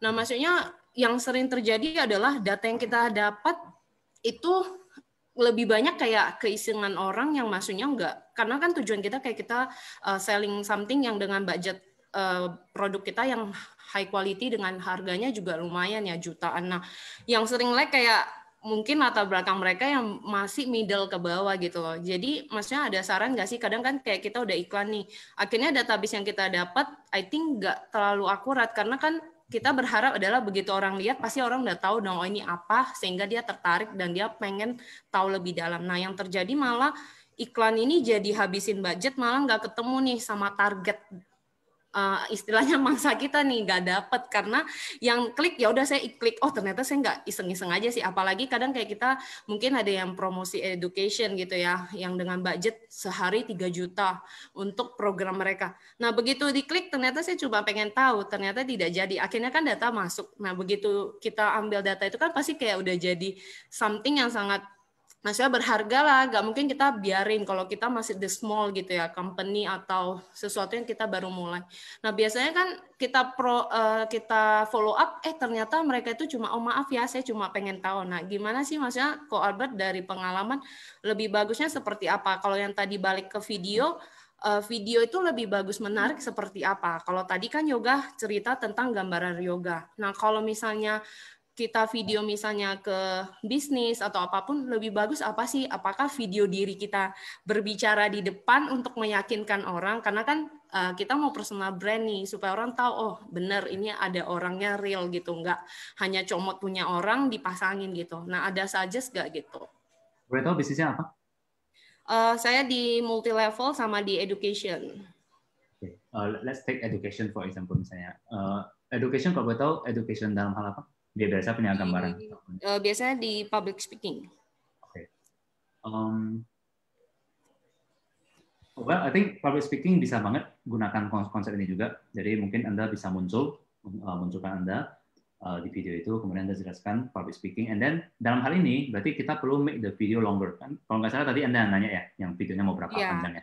Okay, karena kan kadang gini, maaf potong, kadang jujur kita jadi orang yang baru lah, maksudnya call audience. Kadang kan kita baru lihat, males banget ya di depan baru berapa menit aja, tapi menit waktunya sebuah video itu bermenit-menit gitu. Kadang kan orang di menit keberapa udah bosen ya udahlah lewatin gitu kan. Jadi pasti kan nggak semua orang benar-benar yang tadi mungkin kok sempat bahas kan, berarti iklan ini bisa narik nih 95% orang yang nonton sampai hampir selesai gitu loh. Nah, ini kan ada orang yang baru di awal udah lihat bosen, akhirnya cari yang lain gitu loh. Nah, itu seperti itu maksudnya supaya nggak sia-siain budget ini. Maksudnya dengan kita bersaing sama orang yang pasti budget sehari bisa 3 juta, kita masih 50.000, 25.000 kan sayang banget. Maksudnya kita nggak dapat nih kayak yang tadi dibahas, kita small company gitu loh. Nah, sebenarnya yang tadi saya ngerti tadi ada bilang mungkin orang nonton 25% aja udah cabut kan gitu ya. Dan di Facebook itu kita nggak cuma hanya bisa milih 95, kita bahkan bisa milih 25 sih by the way. Jadi kalau misalnya Anda rasa 95% terlalu dikit, ya udah kalau gitu kita pilih 25%. Nah, kita lihat aja make sense nggak? Contoh ya, misalnya kalau video kita itu 4 menit. Ya kan? Kalau misalnya dia nonton 25%, berarti kan 1 menit. Nah, kita coba mikir, oke, kalau misalnya dia mau nonton 1 menit, udah boleh dibilang tertarik nggak? Nah, kalau misalnya menurut Anda sudah boleh, then you can take the 25%. Jadi karena kalau 95% terlalu dikit kan, kalau 25 kan mungkin bisa lebih banyak. Nah, then you choose 25, or maybe 50%, dan Anda coba lihat aja konten Anda, sesuaikan seperti itu. Itu tentang video. Ada satu lagi tips yang mungkin bisa solve your problem dan juga teman-teman. Tadi berarti problem Anda adalah ketika Anda iklan itu ditujukan kemana ya? Call to action-nya apa? Setelah mereka menonton iklan, terus mereka klik masuk kemana? Biasanya call to actionnya biasanya kan langsung kalau nggak link ke kontak kita sih langsung otomatis kayak mereka konsultasi kan, nanya ini benar gak gitu. Biasanya kita sih pakai kayak welcoming message kali ya, kayak saya tertarik dengan ini. Jadi kita juga tahu mereka itu hasil dari iklan mana gitu. Berarti dari iklan langsung ke WhatsApp ya, mereka klik langsung masuk ke WhatsApp gitu ya. Nah, and your problem is you have so many orang yang cuma nanya, cuma iseng doang kan gitu ya. And that pertama waste your budget, kedua waste your time kan gitu. Nah, in this case kita perpanjang funnelnya. Misalnya nih, kita jangan langsung arahkan ke WhatsApp. In your case education, misalnya coba aku pikir ya. Maybe ini simple. Anda arahkan dulu ke website, contoh. Oke. Nah, website ini Anda jelasin.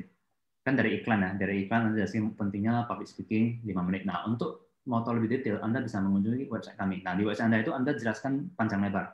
Ini loh contoh murid kami yang sudah berhasil. Ini loh contoh orang dengan public speaking income-nya bisa meningkat. Nanti jelaskan panjang lebar. Bisa foto testimoni, bisa video, dan sebagainya. Nah, baru nanti di bawah berikan tombol WhatsApp. Jadi kita berikan extra layer to apa? Untuk filter orang yang tidak tertarik. Jadi kalau misalnya mereka cuma iseng mereka klik masuk ke website, ya udah keisengan mereka itu hanya berhenti di sini gitu. Tapi kalau orang tertarik, dia akan lanjut ngeklik ke WhatsApp. Kira-kira bisa get the idea ya, gimana kita tambah extra layer untuk memfilter. Ini juga bisa di-apply ke e-commerce. Misalnya kalau teman-teman jualan produk gitu ya. Hal ini juga sering terjadi, di mana orang komplain, banyak orang yang nanya-nanya, mereka cuma nanya, bukan serius mau beli. Nah, dalam hal ini, maka konsepnya gini, misalnya kita iklan, arahin ke produk page kita, katakanlah kita punya website ya. Nah, kemudian klik untuk order. Nah, ini yang biasa dilakukan orang, dan problemnya adalah, yang tadi saya bilang, banyak orang yang klik hanya untuk iseng-iseng, nanya-nanya doang. Nah, kita sengaja persulit mereka, tanda kutip persulit ya. Caranya gimana? Kita jangan langsung kasihkan nomor WhatsApp, kita kasihkan dulu order form. Oke, kita kasihkan order form. Jadi mereka udah klik product page, mereka klik pesan, akan diarahkan dulu order form, di mana mereka harus mengisi formnya, nama, alamat, mau pesan berapa, dan seterusnya. Nah, di sinilah kita memfilter siapa yang serius, siapa yang enggak. Mereka yang serius, mereka akan lanjut mengisi formnya sampai selesai, baru mereka klik sampai ke WhatsApp. Oke, jadi dengan satu form ini aja udah bisa memfilter siapa yang serius, siapa yang enggak. Jadi kira-kira ini idenya untuk solve problem tadi. Oke. Baik, terima kasih untuk Albert Leonardo. Sangat luar biasa sekali ya pada malam hari, dan terima kasih juga untuk pertanyaan dari rekan-rekan sekalian. Apabila nanti ke depannya ada lagi yang ingin tanyakan, silahkan. Sudah jelas tadi ya, Albert Leonardo sudah menjelaskan bahwa nanti ke community ya, betul ya? Marketing community. Oke. Marketing ya. community. Iya, oke. Nanti saya juga join. Biar tambah-tambah usaha ya kan. Baik. Untuk mengucapkan terima kasih, kami sudah menyediakan sertifikat untuk beliau. Karena ini panggil beliau, padahal kita seumuran. Satu sekolah juga, ya kan? Baik. Untuk Zoom host, tolong di spotlight dan di foto. Oke. Yes. Tunggu sebentar ya. Ya, 2 bentar pun tidak apa-apa, ya kan?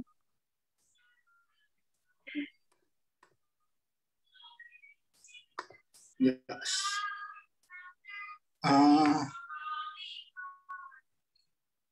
Sertifikatnya bagian atasnya agak muncul tuh tulisan Toastmaster-nya nama ya. Go Patrick. Oke ya. Oke, mantap kok. 1, 2, 3. Oke.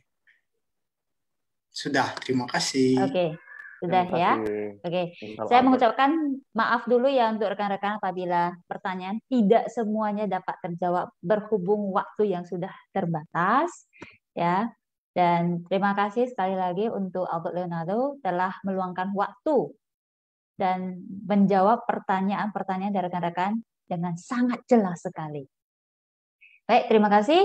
Nah, sebelum kita menutup acara pada malam hari ini, saya ingin mengundang pimpinan Distrik 87, yaitu Direktur Pengembangan Klub Toastmaster Agustinus Wijaya. Terima kasih Yeni. Selamat malam rekan-rekan semua. Saya mewakili teman-teman yang ada di sini ingin mengucapkan terima kasih kepada pembicara kita pada hari ini, Albert Leonardo, karena sudah memberikan kita semua pengetahuan dan ilmu yang sangat berharga ya.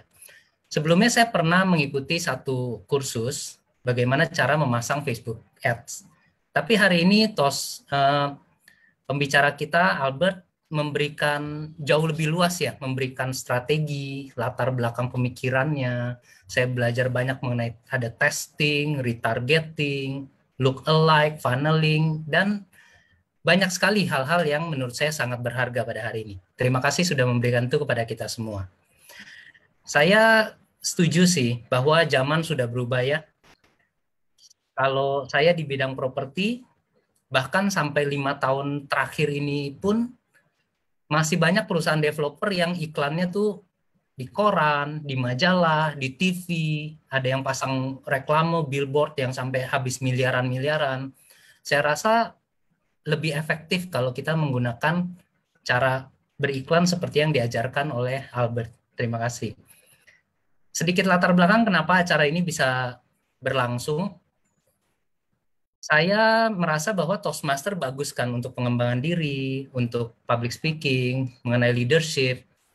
Akan tetapi saya merasa bahwa banyak orang belum tahu apa itu Toastmaster. Kalau saya bicara sama 10 orang teman saya misalnya, itu 9 orang nggak tahu apa itu Toastmaster.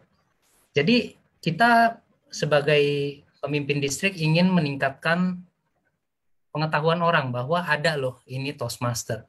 Dan kemarin saya berbicara sama Pak Wijaya bilang, saya ada kawan ini pakar, dan ternyata memang Albert itu benar-benar pakar. Ya, saya sekarang jadi bertanya-tanya, apakah mungkin kita bisa mendapatkan member Toastmaster sampai 500 orang member di seluruh Indonesia, Malaysia, Brunei dalam 1 bulan? Mungkin saya ingin bertanya itu nanti kepada Albert. Lalu, distrik kan sebenarnya memiliki budget nih. Kita tuh organisasi non-profit ya, jadi memang budgetnya tidak seperti perusahaan-perusahaan besar. Mungkin saya ke depannya ingin coba menjajaki dengan Albert, kalau Albert berkenan, bagaimana caranya kita bisa mengembangkan jumlah klub di Malaysia, Indonesia, dan Brunei, bisa meningkatkan jumlah anggota Toastmaster, dan mungkin bisa menggunakan jasa dari perusahaan Albert. Mungkin saya ingin menjajaki lebih lanjut dan berbincang-bincang dengan Albert di masa yang akan datang. Jadi sekali lagi terima kasih sudah meluangkan waktu, sudah memberikan sesi pada hari ini, memberikan kita pengetahuan, ilmu, dan diberikan secara gratis pula. Saya berterima kasih, sangat-sangat berterima kasih. Terima kasih dan saya kembalikan ke MC kita, Yeni. Terima kasih untuk Toastmaster Agustinus Wijaya. Memang sangat luar biasa ilmu-ilmu yang kita dapatkan pada malam hari ini. Dan saya ingin mengucapkan maaf apabila saya ada mengucapkan sepatah dua patah kata yang mungkin agak ya salah diucap ya. Mohon maaf ya rekan-rekan semua. Dan rekan-rekan, waktu sangat cepat berlalu. Kita telah tiba di penghujung acara. Oleh karena itu, ayo silahkan semua rekan-rekan hidupkan dulu kameranya. Kita foto dulu bersama sebelum saya tutup. Ayo, mana? Hidupkan dulu kamera Anda. Ayo, tunjukkan wajah Anda yang cantik dan ganteng-ganteng. Ya, oke. Ini Toastmaster atau bukan ya? Helmi Bayu, Lex, Aswin Yang, terus Ibu Susilowati. Oke, saya foto. Ternyata Toastmaster Fitri ini mengenakan kacamata. Silau, Bu. Hey. Ya, mari saya foto ya. 1, 2, 3, cheese. Oke, sudah. Terima kasih semuanya. Udah. Oke, baik. Terima kasih untuk foto yang ganteng dan cantik-cantik. Baik, kita telah tiba di penghujung acara. Sebelum menutup, saya ingin menutup dengan Ya, sebuah jokes ringan ya. Mengapa pasangan pasaran belum menikah? Tidak ada yang tahu? Terus Mas Wijaya hanya senyum-senyum saja karena mereka belum menggunakan Facebook marketing. Baik, maksa kali ya jokesnya ya. Ayo yang single, silahkan pakai Facebook marketing. Ayo rekan-rekan gunakan pelajaran yang sudah kita terima pada malam hari ini untuk mencari jodoh ataupun melancarkan usaha rekan-rekan sekalian. Terima kasih dan sampai jumpa di lain kesempatan. Boleh buka mic-nya, boleh.